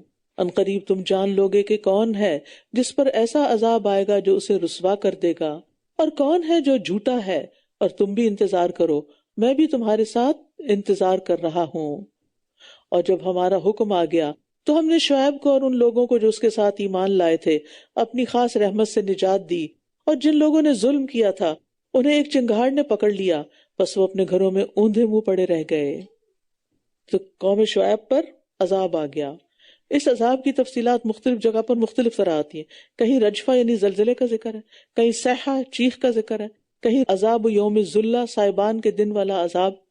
تو پہلے چیخ بلند ہوئی اور پھر وہ حد سے گزری تو شدید زلزلہ آ گیا، اس نے پہاڑوں تک کو ہلا دیا. کہتے ہیں کہ آج تک وہ پہاڑ جو ہیں ان کے اندر بڑی بڑی دراڑیں ہیں جو سینکڑوں میلوں پہ پھیلے ہوئے ہیں پہاڑ، یہ اس زلزلے کی نشاندہی کرتے ہیں جو اس قوم پر آیا تھا. اور پھر یہ کہ زلزلے نے ساری کسر پوری کر دی اور کفار کا نام و نشان تک مٹ گیا، لگتا تھا کوئی یہاں کبھی رہا ہی نہیں. تو آج بھی مدین کے پہاڑوں میں اس زلزلے کے اثرات موجود ہیں. کأن لم یغنوا فیہا، گویا کہ وہ ان میں کبھی بسے ہی نہ تھے. سنو، دوری ہے مدین والوں کے لیے جیسا کہ دور ہوئے سمود، اور یقیناً ہم نے موسیٰ کو اپنی آیات اور واضح دلیل کے ساتھ بھیجا فرعون اور اس کے سرداروں کی طرف. اب یہ سوال پیدا ہوتا ہے کس سے کیوں سنائے جا رہے ہیں؟ نبی صلی اللہ علیہ وسلم کو تسلی دینے کے لیے اور ایمان والوں کی ہمت بڑھانے کے لیے کہ ایمان لا کر انسان خطرات سے بچ جاتا ہے، نقصان سے بچ جاتا ہے. اور یقیناً ہم نے موسیٰ کو اپنی آیات اور واضح دلیل کے ساتھ بھیجا فرعون اور اس کے سرداروں کی طرف، تو انہوں نے فرعون ہی کے حکم کی پیروی کی، حالانکہ فرعون کا حکم ہرگز درست نہ تھا. پھر بھی انہوں نے عقل سے کام نہیں لیا اور اسی کے پیچھے لگے رہے. قیامت کے دن وہ اپنی قوم کے آگے آگے ہوگا، پھر انہیں آگ پر لے آئے گا، اور وہ نہایت برا گھاٹ ہے جس پر کوئی وارد ہو. ان کے پیچھے اس دنیا میں لعنت لگا دی گئی، اور قیامت کے دن بھی کتنا برا عطیہ ہے جو کسی کو دیا جائے، یعنی لعنت کتنا برا تحفہ ہے جو کسی کو ملے. یہ ان بستیوں کی کچھ خبریں ہیں جنہیں ہم آپ پر بیان کر رہے ہیں. ان میں سے کچھ تو قائم ہیں اور کچھ کٹ چکی ہیں، اور ہم نے ان پر ظلم نہیں کیا لیکن انہوں نے خود اپنی جانوں پر ظلم کیا. جب آپ کے رب کا حکم آ گیا تو انہیں ان کے وہ معبود کچھ بھی کام نہ آئے جنہیں وہ اللہ کو چھوڑ کر پکارتے تھے، اور انہوں نے انہیں ہلاکت کے سوا کسی چیز میں زیادہ نہ کیا. تو اس سے جو بات پتہ چلتی ہے کہ اگر جھوٹے اور فاجر انسان کو دولت دے دی جائے تو وہ ایک دن سب ختم ہو جاتی ہے، اور دنیا میں اس کو اپنے کیے کا انجام بھی نظر آ جاتا ہے. یعنی مطلب یہ کہ کافر و فاجر انسان جلد مغلوب ہو جاتا ہے. وَكَذَلِكَ أَخْذُ رَبِّكَ إِذَا أَخَذَ الْقُرَىٰ وَهِيَ ظَالِمَةٌ إِنَّ أَخْذَهُ أَلِيمٌ شَدِيدٌ. اور آپ کے رب کی پکڑ اسی طرح ہوتی ہے جب وہ بستیوں کو اس حال میں پکڑتا ہے کہ وہ ظلم کر رہی ہوتی ہیں. بے شک اس کی پکڑ بڑی دردناک، بہت سخت ہے. یقیناً اس میں ایک نشانی ہے اس شخص کے لیے جو آخرت کے عذاب سے ڈرتا ہو. یہ وہ دن ہے جس میں سب لوگ جمع کیے جائیں گے، اور یہ حاضری کا دن ہے. تو نشانی سے سبق کون لیتا ہے، عبرت کون حاصل کرتا ہے؟ جو آخرت کے عذاب سے ڈرے. اس کی آنکھیں کھل جاتی ہیں، اس کی عقل کام کرنے لگتی، اس کو باتیں سمجھ آنے لگتی ہیں. خوف جو ہے نا وہ انسان کی ساری فیکلٹیز کو شارپ کر دیتا ہے. آپ دیکھیں کہ مثلاً آپ کو کوئی آواز آتی اور آپ کو اسے ڈر لگتا تو آپ کیا کرتے ہیں؟ ایسا لگتا ہے کان اور کھول لیے ہم نے. کوئی چیز نظر آتی ہے تو اور آنکھیں کھول لیتے ہیں. تو یہ انسان کی فطرت ہے. وَمَا نُؤَخِّرُهُ إِلَّا لِأَجَلٍ مَّعْدُودٍ، اور ہم اسے ایک مقررہ مدت کے لیے مؤخر کر رہے ہیں. جس دن وہ وقت آ جائے گا کوئی شخص اس کے اذن کے بغیر کلام نہ کر سکے گا. تو ان میں سے کوئی بدبخت ہوگا اور کوئی نیک بخت. تو رہے وہ لوگ جو بدبخت ہوئے تو وہ آگ میں ہوں گے، ان کے لیے اس میں بس چیخ و پکار اور دھاڑنا ہی ہوگا. یعنی جہنم میں چنگھاڑنے اور چیخنے چلانے کی آوازیں ہوں گی. کہا جاتا ہے کہ جہنمیوں کی آوازیں گدھے کی آوازوں کے مشابہ ہوں گی، انتہائی شدت کی آوازیں ہوں گی، اور لوگ اتنا روئیں گے کہ اگر ان کے آنسوؤں میں کشتی چلا دی جائے تو چل پڑے، اور وہ پانی کی جگہ خون کے آنسو روئیں گے. اللہ تعالیٰ ہم سب کو جہنم سے بچا، جہنم کی بھاپ سے بھی بچا لے، اور ہر وہ کام چھوڑنے کی توفیق دے دے کہ جو اس طرف لے جانے والا ہے۔ وہ اس میں ہمیشہ رہنے والے ہیں جب تک آسمان اور زمین قائم ہے، مگر جو آپ کا رب چاہے، بے شک آپ کا رب جو چاہتا ہے کر گزرتا ہے۔ تو اس بات سے بعض لوگوں نے سمجھا کہ شاید جہنم کا عذاب دائمی نہیں ہے، یعنی کافروں کے لیے جہنم میں سے ایک دن نکلنا ہوگا، تو ایسا نہیں ہے۔ بات یہ ہے کہ جب تک دنیا قائم ہے تو یہ آسمان ہے، اور جب دنیا ختم ہو جائے گی تو یہ آسمان اور زمین بدل دیے جائیں گے، کسی اور آسمان اور زمین سے ختم نہیں ہوں گے۔ اور رہے وہ لوگ جو نیک بخت ہوئے تو وہ جنت میں ہوں گے جس میں وہ ہمیشہ رہنے والے ہیں جب تک آسمان اور زمین قائم ہیں، مگر جو آپ کا رب چاہے۔ یہ ختم نہ ہونے والی بخشش ہے، یعنی جنت میں ہمیشہ کی زندگی ہے، کبھی ختم نہیں ہوگی۔ بس آپ اس بارے میں کسی شک میں نہ ہوں جس کی یہ لوگ عبادت کرتے ہیں، یہ ویسے ہی عبادت کرتے ہیں جیسے ان سے قبل ان کے آباء و اجداد کیا کرتے تھے، اور بے شک ہم انہیں ان کی سزا کا حصہ بغیر کمی کیے پورا پورا دینے والے ہیں۔ اور بے شک ہم نے موسیٰ کو کتاب دی تو اس میں اختلاف کیا گیا، اور اگر آپ کے رب کی طرف سے ایک بات طے نہ ہو چکی ہوتی تو ان کے درمیان ضرور فیصلہ کر دیا جاتا، اور بے شک یہ لوگ اس کے بارے میں ایک بے چین کرنے والے شک میں ہیں، اور یقیناً آپ کا رب ہر ایک کو ان کے اعمال کا پورا پورا بدلہ دے گا۔ بے شک جو کچھ وہ کرتے ہیں وہ اس سے خوب باخبر ہے۔ بس آپ استقامت اختیار کیجئے جیسا کہ آپ کو حکم دیا گیا ہے، اور وہ لوگ بھی جو آپ کے ساتھ توبہ کر چکے ہیں، اور اے لوگو تم سرکشی نہ کرو، بے شک جو کچھ تم کرتے ہو وہ اسے خوب دیکھنے والا ہے۔ استقامت کا لفظ قائم رہنے سے ہے، سین اور تے کا اضافہ اس لیے کیا گیا ہے کہ جیسے حکم دیا گیا اسی طرح قائم رہا جائے، جیسے طلب کیا گیا ہے۔ استقامت دائیں بائیں جانے کی بجائے سیدھے ایک ہی رستے پہ چلنا، صراط مستقیم پر چلنا، یہ عمل ہے، یعنی باطل کے دونوں کناروں افراط اور تفرید سے بچ کر درمیان میں سیدھے رستے پر چلیں۔ ابن قیم کہتے ہیں کہ ہدایت کا سب سے آخری مرتبہ ہے کہ اللہ تعالیٰ انسان کو قیامت کے دن جنت کے راستے پر چلائے۔ بس جس کو اس نے اس دنیا کے گھر میں صراط مستقیم کی ہدایت کر دی، اس کو وہ آخرت میں بھی سیدھے راستے پر چلنے کی توفیق دے گا، تاکہ وہ اللہ کی جنت اور اس کے ثواب کے گھر تک پہنچ جائے۔ اور اس راستے پر اس کے قدم اسی قدر مضبوط ہوں گے جتنا وہ اس راستے پر چلتا ہے جو اللہ نے زمین میں اپنے بندوں کے لیے راستہ مقرر کیا ہے۔ پل صراط پر بڑی استقامت کی ضرورت ہے، لیکن وہاں کون استقامت اختیار کرے گا؟ جو دنیا میں دین پر جم کے رہتا ہے۔ اور تم ان لوگوں کی طرف مت جھکنا جنہوں نے ظلم کیا، ورنہ تمہیں آگ چھو لے گی، اور تمہارے لیے اللہ کے سوا کوئی دوست نہ ہوں گے، پھر نہ ہی تمہاری مدد کی جائے گی۔ اور دن کے دونوں کناروں پر نماز قائم کیجیے، اور رات کے کچھ حصے میں بھی، بے شک نیکیاں برائیوں کو لے جاتی ہیں۔ ان الحسنات یذہبن السیئات، یہ یاد رکھنے والوں کے لیے ایک یاد دہانی ہے، نیکیاں برائیوں کو لے جاتی ہیں۔ یعنی ایک مطلب تو یہی ہے کہ انسان برائی کرنے کے بعد جب کوئی نیکی کرتا ہے تو برائی مٹ جاتی ہے۔ دوسرا یہ ہے کہ جب انسان نیکی کرتا ہے تو برائیاں چھٹ جاتی ہیں نا۔ مثلا اگر آپ کے ہاتھ میں کوئی چیز پکڑی ہوئی ہے اور آپ نے ایک اور اٹھانی تو کیا کریں گے؟ پہلے ہاتھ خالی کریں گے۔ تو آپ برائیوں میں ملوث ہیں، آپ ان کو چھوڑنا چاہتے ہیں تو کیا کریں گے؟ نیکیاں شروع کر دیں گے تو برائیاں گرنا شروع ہو جائیں گی۔ نبی صلی اللہ علیہ وسلم نے فرمایا، اس شخص کی مثال جو برائیاں کرنے کے بعد نیکیاں کرتا ہے اس آدمی کی طرح ہے جس پر ایسی تنگ زرہ ہو کہ اس کا گلا اس نے گھونٹ رکھا۔ ایسا آدمی جب نیکی کرتا تو ایک کڑا ٹوٹ جاتا ہے، پھر دوسری کرتا ہے، دوسرا کڑا ٹوٹ جاتا ہے، یہاں تک کہ وہ زرہ ٹوٹ ٹوٹ کے زمین پہ گر جاتی ہے، ختم ہو جاتی، ساری برائیاں ٹوٹ ٹوٹ کے چلی جاتی، نکل جاتی ہیں۔ وَاصْبِرْ فَإِنَّ اللَّهَ لَا يُضِيعُ أَجْرَ الْمُحْسِنِينَ، اور صبر کیجئے کہ بے شک اللہ نیکی کرنے والوں کا اجر ضائع نہیں کرتا۔ یعنی استقامت اختیار کرنے کے لیے، سیدھے راستے پر جمے رہنے کے لیے نماز اور صبر سے مدد حاصل کی جائے۔ صبر کیا ہے؟ نفس کو اس چیز پر روک کر اور باندھ کر رکھنا جس کا تقاضا عقل اور شرع کرتی ہے، ایک یا دو، دونوں میں سے کوئی ایک بھی، اور دونوں چیزیں۔ کہ اگر شریعت کہتی ہے کہ نہیں یہ نہیں کرنا تو انسان اپنے آپ کو روک لیتا ہے۔ یعنی اگر انسان کے دل میں کسی برائی کا خیال آتا ہے تو وہ اس سے کیسے رکتا ہے؟ جیسے روزے کی حالت میں ہم پانی پینے سے رک جاتے ہیں، کنٹرول کر لیتے ہیں نا، پیاس بھی لگی ہو تو ہم کہتے ہیں نہیں نہیں پینا۔ تو ایسے مومن کا حال یہ ہے کہ وہ ساری زندگی روزے سے ہوتا ہے، جن چیزوں سے اللہ نے منع کیا ہے ان کے قریب نہیں جاتا، ان کو چھوڑ دیتا کہ نہیں نہیں کرنا۔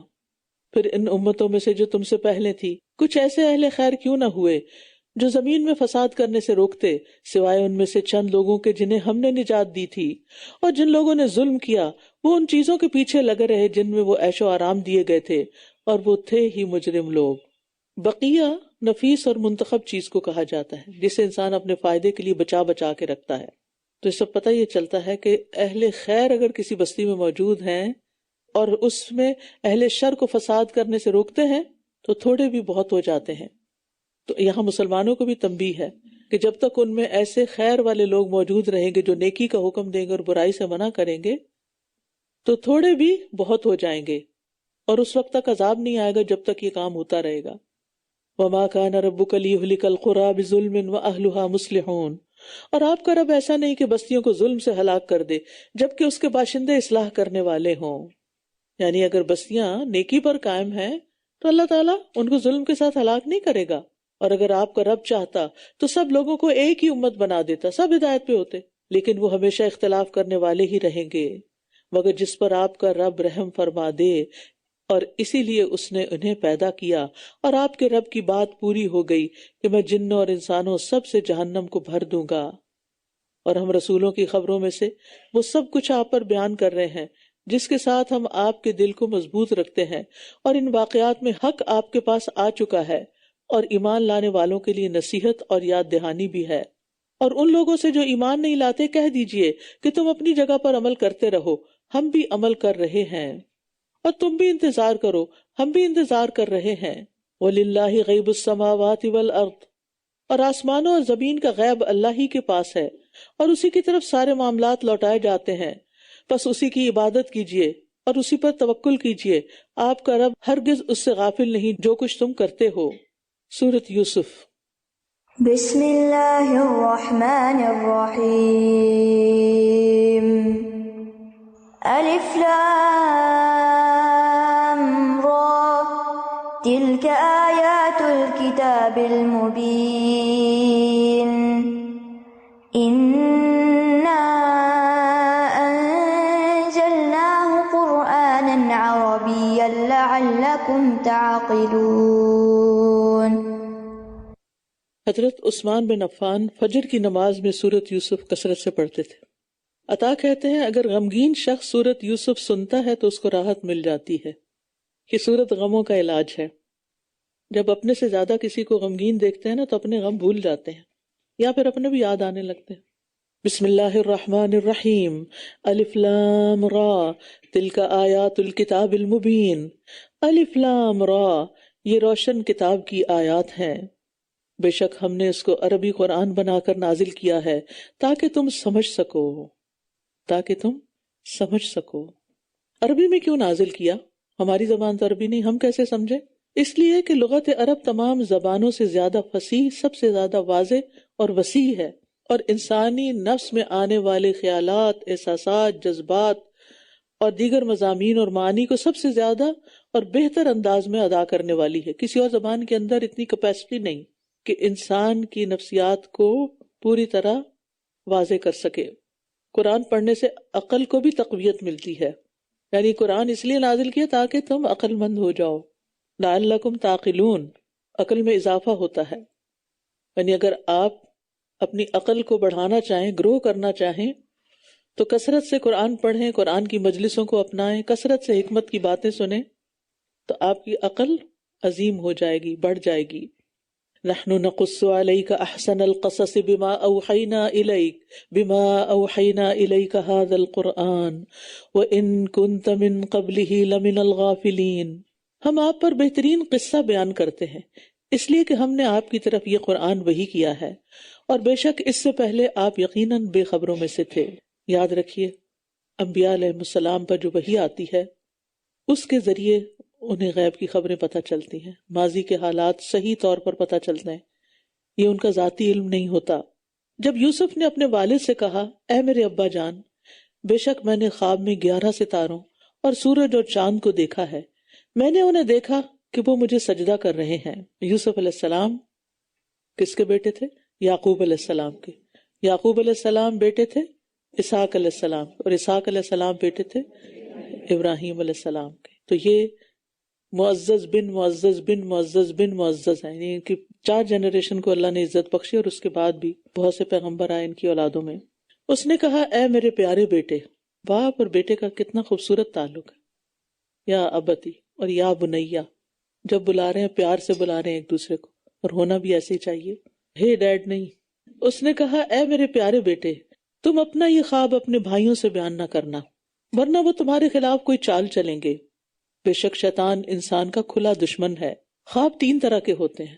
اچھا خواب اللہ کی طرف سے خوشخبری ہوتی ہے، جیسے کہ یہ خواب تھا۔ ایک خواب شیطان کی طرف سے غمگین کرنے والا ہوتا ہے۔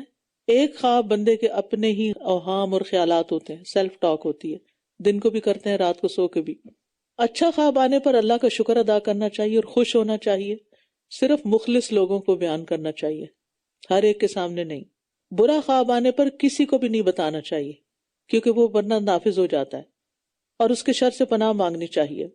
نبی صلی اللہ علیہ وسلم نے فرمایا، تم میں سے جب کوئی ناپسندیدہ خواب دیکھے تو اس کے شر اور شیطان کے شر سے اللہ کی پناہ مانگے، 3 بار تھو تھو کرے لیفٹ سائڈ پہ، اور وہ کسی سے بیان نہ کرے، ایسا کرنے سے وہ اسے کوئی نقصان نہیں دے سکے گا۔ یہ نبی صلی اللہ علیہ وسلم کی تعلیم ہے، اس پر عمل کریں، ہر جگہ خوابوں کی کہانیاں نہیں بیان کریں۔ زیادہ زیادہ یہ کہ اللہ سے دعا کر کے اور تعوذ پڑھ کے اور پھر اس کے بعد صدقہ وغیرہ کر دیں، صدقہ بلاؤں کو ٹالتا ہے۔ اور اسی طرح تمہارا رب تمہیں منتخب کرے گا اور تمہیں باتوں کی اصل حقیقت سکھائے گا۔ یہ خواب کی تعبیر بیان ہو رہی ہے۔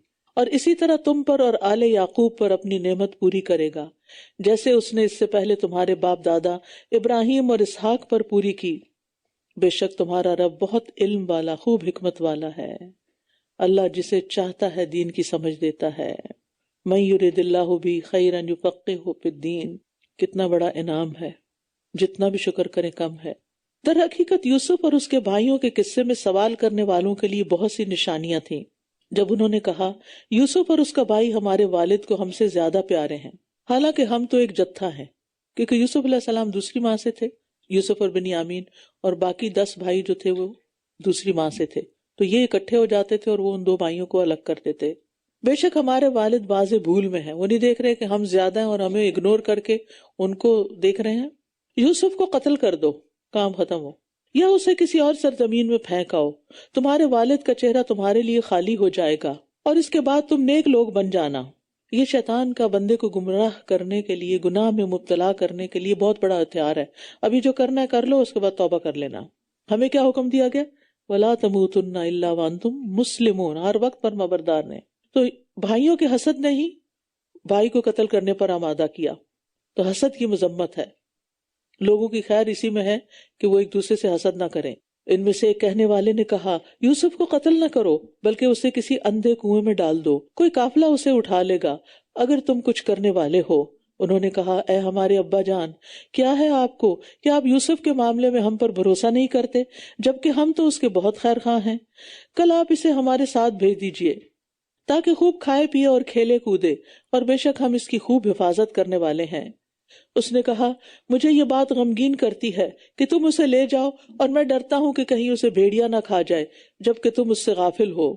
انہوں نے کہا اگر اسے بھیڑیا کھا جائے، حالانکہ ہم ایک مضبوط جتھا ہیں، کتنا مان ہے اپنے جتھے، تب تو ہم یقیناً خسارہ پانے والے ہوں گے۔ پھر جب وہ اسے ساتھ لے گئے اور انہوں نے طے کر لیا کہ وہ اسے اندھے کنویں کی تہہ میں ڈال دیں گے، اور ہم نے اس کی طرف وحی کی کہ تم ضرور ایک دن انہیں ان کے اس کام کے بارے میں آگاہ کرو گے جبکہ وہ اس کا شعور نہ رکھتے ہوں گے۔ اللہ سبحانہ وتعالیٰ تکلیف اور غم میں اپنے مومن بندوں کی ڈھارس بندھاتا ہے۔ بھائیوں نے جب کنویں میں پھینکا تو اللہ تعالیٰ نے یوسف علیہ السلام کے دل میں ڈال دیا کہ ایک دن تم غالب آؤ گے اور انہیں بتاؤ گے یہ بات کہ تم نے میرے ساتھ کیا کیا، یعنی یہ آزمائش وقتی ہے۔ اور ہم میں سے ہر ایک کو یہ سوچنا چاہیے کوئی بھی تکلیف جو آتی ہے چھوٹی یا بڑی، وہ ہمیشہ کے لیے نہیں آ جاتی، وہ وقتی ہوتی ہے۔ اور عشاء کے وقت وہ سب روتے ہوئے اپنے والد کے پاس آ گئے۔ ہر رونے والا سچا بھی نہیں ہوتا۔ حضرت حسین رضی اللہ تعالیٰ عنہ کو شہید کرنے والے ہی ان پر رو رہے تھے۔ ان کی بہن نے کوفے والوں کو روتے پیٹتے ہوئے دیکھ کر پوچھا کیوں رو رہے؟ بتایا گیا کہ یہ حضرت حسین رضی اللہ عنہ کی شہادت پہ رو رہے ہیں۔ تو کہنے لگی یہ لوگ ہم پر رو رہے ہیں تو ہمیں قتل کرنے والے کون ہیں؟ تم ہی نے قتل کیا اور تم ہی رو رہے ہو۔ کہنے لگے اے ہمارے ابا جان، ہم تو دوڑ کا مقابلہ کرتے ہوئے دور چلے گئے اور ہم یوسف کو اپنے سامان کے پاس چھوڑ گئے تو اسے بھیڑیا کھا گیا، اور آپ تو ہم پر یقین کرنے والے نہیں، خواہ ہم سچے ہی کیوں نہ ہوں۔ یہ بھی ایک انداز ہوتا ہے دوسرے کو منوانے کا اپنی بات۔ اور وہ اس کی قمیص پر جھوٹ موٹ کا خون لگا لائے۔ اس نے کہا بلکہ تمہارے نفسوں نے تمہارے لیے ایک برے کام کو اچھا کر دکھایا ہے، تو اب صبر ہی اچھا ہے، فصبر جمیل۔ اور جو تم بیان کر رہے ہو اس پر اللہ ہی سے مدد طلب کی جا سکتی ہے، یعنی اللہ کے سوا کسی اور سے شکوہ نہیں، شکایت نہیں۔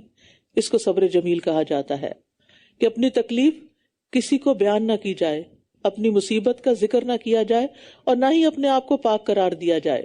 اور صبر ہوتا ہے صدمے کی پہلی چوٹ پر۔ اور یہاں یعقوب علیہ السلام کا اسوہ حسنہ دیکھیے، پہلی چوٹ پر خبر ملتے ہی انہوں نے کہا فصبر جمیل۔ اور ایک قافلہ وہاں آ نکلا تو انہوں نے اپنا پانی لانے والا بھیجا، تو جو ہی اس نے اپنا ڈول ڈالا بولا واہ خوشخبری ہو، یہ تو ایک لڑکا ہے، اور انہوں نے اسے سامان تجارت سمجھ کر چھپا لیا، اور اللہ اسے خوب جانتا تھا جو کچھ وہ کر رہے تھے، اور انہوں نے اسے بہت کم قیمت پر چند گنے چنے درہموں کے عوض بیچ ڈالا، اور وہ اس کے بارے میں بہت بے رغبت تھے، ان کو کوئی دلچسپی نہیں تھی، پتہ ہی نہیں تھا کیسا ہیرا ہے ان کے ہاتھ میں۔ اگر انہیں پتہ چل جاتا اس وقت کہ یہ بچہ ایک دن مصر کا بادشاہ بنے گا تو وہ اسے کبھی نہ چھوڑتے، کبھی نہ بیچتے۔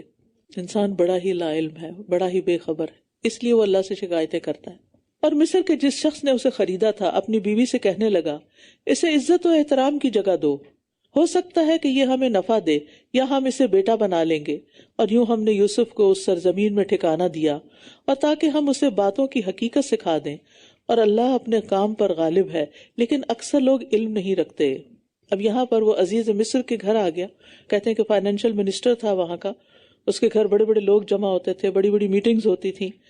تو اللہ سبحانہ وتعالیٰ یوسف علیہ السلام کو چونکہ ایک بہت بڑی نعمت دینے والا تھا دنیا کے لحاظ سے بھی اور آخرت کے لحاظ سے، یعنی بادشاہت اور نبوت، تو اس کے لیے ان کو تیار کیا جا رہا ہے۔ فلسطین کے اس گاؤں میں ان کی یہ سب پرورش نہیں ہو سکتی تھی، وہ اس طرح تیار نہیں ہو سکتے تھے، تو ان کو ایک ایسے انفلوئنشل شخص کے گھر میں لا کے کام دیا گیا تاکہ وہ یہ سارا ماحول دیکھیں اور ان سب باتوں سے سیکھیں۔ اور جب وہ اپنی پوری جوانی کو پہنچا تو ہم نے اسے قوت فیصلہ اور علم عطا کیا، اور ہم نیکی کرنے والوں کو اسی طرح بدلہ دیا کرتے ہیں، محسنین کو ایسی ہی جزا ملتی ہے۔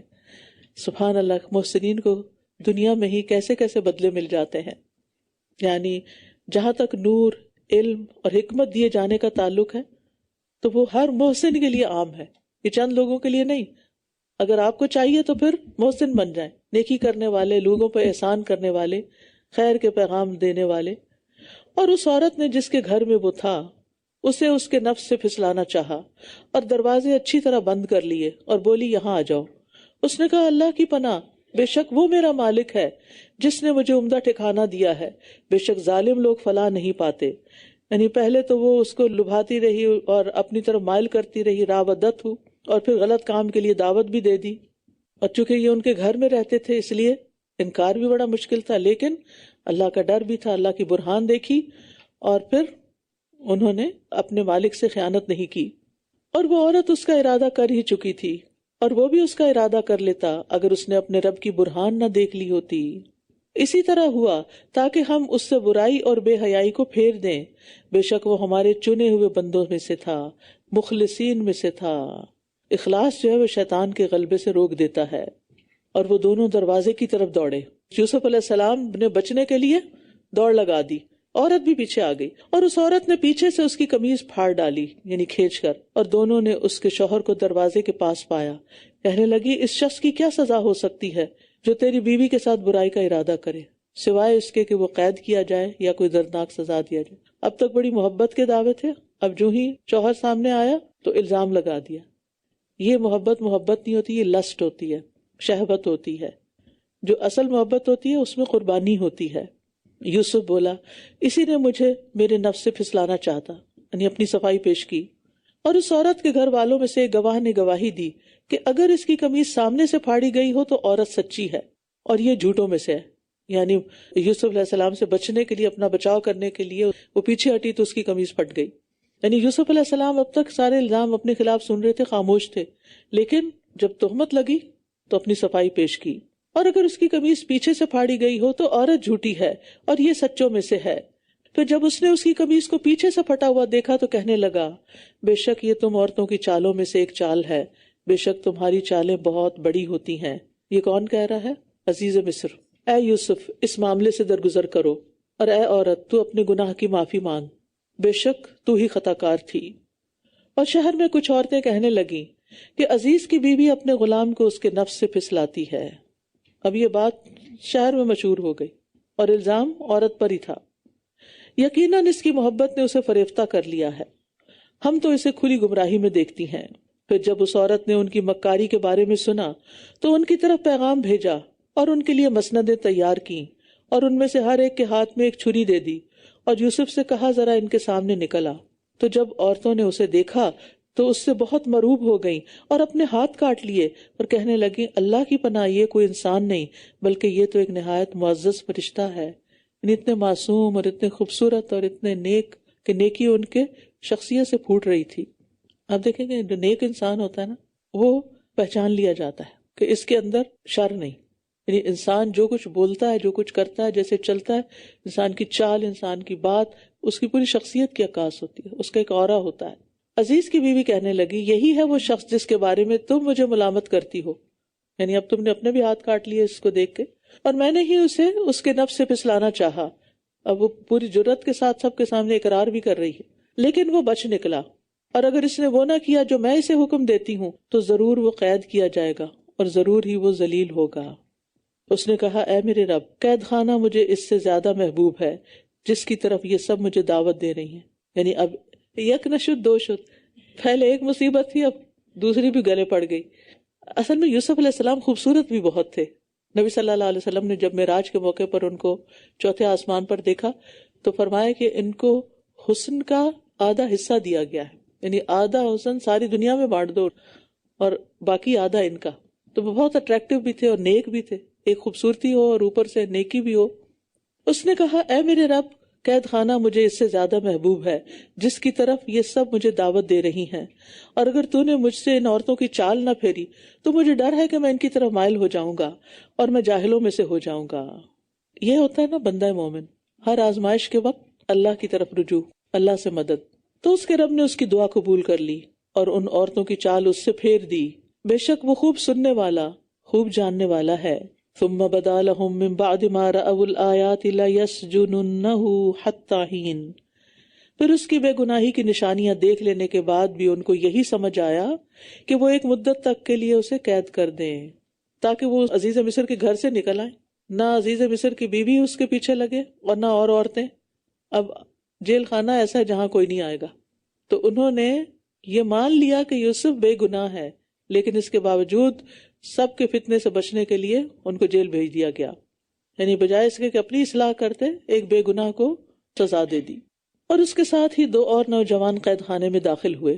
ان میں سے ایک نے کہا میں خواب میں خود کو دیکھتا ہوں کہ میں شراب نچوڑ رہا ہوں، اور دوسرے نے کہا میں خود کو دیکھتا ہوں کہ میں اپنے سر پر روٹیاں اٹھائے ہوئے ہوں جس سے پرندے کھا رہے ہیں۔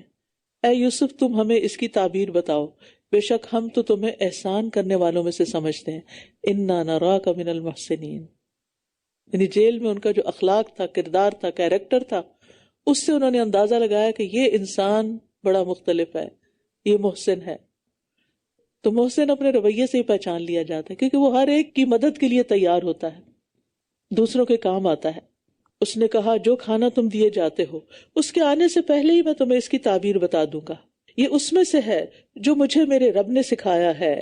سبحان اللہ، اس علم کو اللہ کی طرف منسوب کر رہے ہیں۔ میں نے ان لوگوں کا دین چھوڑ دیا ہے جو اللہ پر ایمان نہیں رکھتے اور وہ آخرت کے بھی انکاری ہیں۔ یہ نہیں کہا کہ میں فلاں کا بیٹا ہوں اور وہ پیغمبر تھے اور ان کے والد بھی پیغمبر تھے اور میرے دادا بھی، پردادا سب پیغمبر تھے، یہ باتیں نہیں کی، بلکہ دین کی بات کی۔ انہوں نے مناسب موقع دیکھ کر اللہ کی طرف لوگوں کو دعوت دی، حالانکہ کئی دن سے اکٹھے ہی جیل میں رہ رہے تھے، آتے ہی نہیں پکڑ لیا۔ اور میں نے تو اپنے باپ دادا ابراہیم اور اسحاق اور یعقوب کے دین کی پیروی اختیار کی ہے۔ ہمارے لیے یہ حق نہیں کہ ہم اللہ کے ساتھ کسی چیز کو شریک ٹھہرائیں، یہ ہم پر اور سب لوگوں پر اللہ کا فضل ہے، لیکن اکثر لوگ شکر ادا نہیں کرتے۔ توحید کی نعمت کا ملنا اللہ کا بہت بڑا احسان ہے، اسی لیے ہم سب کی تمنا ہونی چاہیے کہ یا اللہ لا الہ الا اللہ پر ہمارا خاتمہ ہو۔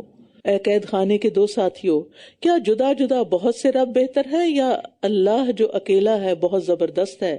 اس کے سوا تم بس چند ناموں ہی کی عبادت کرتے ہو جو تم نے اور تمہارے باپ دادا نے رکھ لیے ہیں۔ اللہ نے ان کی کوئی دلیل نہیں اتاری، حکم صرف اللہ ہی کا چلتا ہے۔ اس نے حکم دیا ہے کہ تم صرف اسی کی عبادت کرو، یہی درست دین ہے، لیکن اکثر لوگ جانتے نہیں۔ تو درست دین میں ہی دنیا اور آخرت کی اصلاح ہے۔ اے قید خانے کے دو ساتھیوں، تم دونوں میں سے ایک تو اپنے آقا کو شراب پلائے گا اور دوسرا سولی چڑھا دیا جائے گا، پھر پرندے اس کے سر سے نوچ کر کھائیں گے۔ اس معاملے کا فیصلہ کر دیا گیا ہے جس کے بارے میں تم دونوں مجھ سے پوچھ رہے تھے۔ اللہ کے فیصلے تو بہت پہلے سے لکھے ہوئے ہیں۔ وَقَالَ لِلَّذِي ظَنَّ أَنَّهُ نَاجٍ مِّنْهُمْ اذْكُرْنِي عِندَ رَبِّكَ، اور ان دونوں میں سے جس کے بارے میں یوسف کا خیال تھا کہ وہ قید سے رہائی پا جائے گا، اس سے کہا کہ اپنے آقا کے پاس میرا ذکر کر دینا۔ تو شیطان نے اسے اپنے آقا سے ذکر کرنا بھلوا دیا، چنانچہ وہ کئی سال تک قید خانے ہی میں ٹھہرا رہا، کیونکہ اللہ کا حکم یہی تھا، انہیں کوئی شکوہ ہی نہیں تھا۔ اور بادشاہ نے کہا، میں خواب میں دیکھتا ہوں کہ 7 موٹی گائے ہیں جنہیں 7 دبلی گائے کھا رہی ہیں، اور 7 سرسبز بالیاں ہیں اور کچھ دوسری خشک ہیں۔ اے اہل دربار، مجھے میرے خواب کے بارے میں کچھ بتاؤ، اگر تم خواب کی تعبیر کر سکتے ہو۔ انہوں نے کہا، یہ تو پریشان خواب ہیں اور ہم ایسے خوابوں کی تعبیر جاننے والے نہیں، اور بغیر علم کے تعبیر بیان بھی نہیں کرنی چاہیے، وہ بھی ایک جھوٹ ہوتا ہے۔ بغیر علم کے فتوے بھی نہیں دینے چاہیے، اس سے انسان خود بھی بھٹکتا ہے، دوسروں کو بھی بھٹکاتا ہے۔ اور ان دونوں میں سے جو شخص رہا ہوا تھا اسے ایک مدت بعد یاد آیا، کہنے لگا، ذرا تم مجھے قید خانے تک بھیجو تو میں تمہیں اس خواب کی تعبیر بتاتا ہوں۔ یوسف، اے بہت ہی سچے انسان، ہمیں خواب کی تعبیر بتاؤ کہ 7 موٹی گائیں ہیں جنہیں 7 دبلی گائیں کھا رہی ہیں، اور 7 سرسبز بالیاں ہیں اور کچھ دوسری خشک ہیں، تاکہ میں لوگوں کی طرف تعبیر لے کر لوٹوں تاکہ وہ بھی جان لیں۔ اس نے کہا، تم 7 سال تک متواتر کھیتی باڑی کرو گے، سو جو تم کاٹو اسے اس کی بالیوں ہی میں چھوڑ دینا، سوائے اس قلیل مقدار کے جو تم کھاؤ گے۔ پھر اس کے بعد سخت قحط کے 7 سال آئیں گے، جو کچھ تم نے ان کے لیے پہلے سے جمع کر کے رکھا ہوگا اسے کھا جائیں گے، سوائے اس قلیل مقدار کے جو تم محفوظ رکھو گے۔ پھر اس کے بعد 1 سال آئے گا جس میں لوگوں پر خوب بارش ہوگی اور اس میں وہ رس بھی نچوڑیں گے۔ یوسف علیہ السلام کو اللہ نے علم سکھایا تھا، لہذا خواب سنتے ہی وہ فوراً گہرائی کو پہنچ گئے، تعبیر کو پہنچ گئے، اور انہوں نے موٹی تازہ 7 گایوں سے 7 سال مراد لیے جن میں خوب پیداوار ہوگی، اور 7 دبلی پتی گایوں کو اس کے برعکس لیا کہ جس میں خشک سالی ہوگی، قحط ہوگا۔ اور پھر قحط کے 7 سال جب گزر جائیں گے تو خوب بارش ہوگی جس کے نتیجے میں پیداوار ہوگی اور تم رس نچوڑو گے، جانوروں کے دودھ پیدا ہوں گے زیادہ۔ اب دیکھیے انبیاء کا حلم، ان کا اخلاق، اتنے سال قید خانے میں رہنے کے باوجود بھی وہ ان کی خیر خواہی کر رہے تھے اور اپنے علم سے ان کو فائدہ پہنچا رہے تھے اور ان کی دنیا کی اصلاح کر رہے تھے۔ جن لوگوں نے جیل میں بھیجا تھا انہی کو ضرورت پڑ گئی یوسف علیہ السلام کی، تو انہوں نے یہ نہیں کہا پہلے مجھے یہاں سے نکالو پھر میں بتاؤں گا، کچھ نہیں کہا۔ اور بادشاہ نے کہا، اسے میرے پاس لاؤ۔ تو جب پیغمبر یوسف کے پاس آیا تو اس نے کہا، اپنے آقا کی طرف لوٹ جاؤ اور اس سے پوچھو کہ ان عورتوں کا کیا حال ہے جنہوں نے اپنے ہاتھ کاٹ لیے تھے، بے شک میرا رب ان کی چال سے خوب واقف ہے۔ یعنی جب ساقی نے جا کر تعبیر بتائی تو بادشاہ نے کہا، یوسف کو میرے پاس لے آؤ۔ پہچان گیا، جوہری کو ہی ہیرے کی پہچان ہوتی، ہر شخص نہیں پہچانتا کہ کس کے اندر کیا قابلیت ہے، کس سے کیا کام لیا جا سکتا ہے۔ اس سے علم کی فضیلت کا بھی پتہ چلتا ہے۔ کل میں بات کری تھی نا کہ سکلز کے بغیر آپ ترقی نہیں کر سکتے، علم کے بغیر آپ کسی کو فائدہ نہیں پہنچا سکتے۔ اگر آپ دوسروں کے فائدے کا بننا چاہتے ہیں، اگر دین میں بننا چاہتے ہیں تو دین کا علم حاصل کریں، دنیاوی لحاظ سے کسی کو فائدہ پہنچانا چاہتے ہیں تو دنیاوی لحاظ سے کچھ سیکھیں، ساری زندگی کچھ نہ کچھ سیکھتے رہیں۔ اور یہ دعا اپنی دعاؤں میں شامل کر لیں، رب زدنی علما، اللہ میرے علم کو زیادہ کر دے، مجھے علم میں آگے بڑھا۔ لوگ مال میں آگے بڑھنا چاہتے ہیں، شہرت میں آگے بڑھنا چاہتے ہیں، اللہ مجھے علم میں آگے بڑھا، زدنی زیادہ کر مجھے، یعنی بڑھا علم میں۔ سب لوگ چاہتے ہیں بہت خوبصورت ہو جائیں، حسن جو تھا وہ مصیبت کا باعث بنا اور علم رہائی کا باعث بنا۔ یہ بھی سیکھنے کا سبق ہے اس میں۔ جب دنیا میں یہ حال ہے تو آخرت میں علم نافع کی برکتیں کیا کیا ہوں گی۔ اس لیے عمر کے کسی بھی حصے میں ہے، دنیا سے جانے سے پہلے قرآن کو حرز جان بنا لے، اپنا ساتھی بنا لے اور اس کی باقاعدہ تعلیم حاصل کرے۔ اس نے کہا، اے عورتوں، تمہارا کیا معاملہ تھا جب تم نے یوسف کو اس کے نفس سے پھسلانا چاہا تھا، وہ کہنے لگی اللہ کی پناہ، ہم اس میں کوئی برائی نہیں جانتی. گواہی دے دی. عزیز کی بیوی کہنے لگی اب تو حق ظاہر ہو گیا ہے، یعنی سبھی حق کی گواہی دے رہے ہیں، میں نے ہی اسے اس کے نفس سے پھسلانا چاہا تھا اور بے شک وہ سچوں میں سے ہے. ذالک لیعلم انی لم اخنہ بالغیب وان اللہ لا یہدی کید الخائنین، یہ اس لیے تاکہ عزیز جان لے کہ میں نے اس کی عدم موجودگی میں اس سے خیانت نہیں کی تھی، اور بے شک اللہ خیانت کرنے والوں کی چال کو کامیابی کی راہ نہیں دکھاتا. تو یہاں پر آپ دیکھیں کہ یوسف علیہ السلام کی برات ہو گئی، یعنی جیل خانے میں کیوں بھیجا تھا مجھے؟ ایک الزام کے ساتھ، تو نکلنے سے پہلے اس الزام کو صاف کیا جائے. تو بہرحال اللہ سبحانہ وتعالیٰ اپنے بندوں کے ساتھ ہے اور وہ جسے چاہتا ہے اپنی رحمت سے نواز دیتا ہے. تو انشاءاللہ باقی قصہ کل انشاءاللہ. وآخر دعوانا ان الحمد للہ رب العالمین.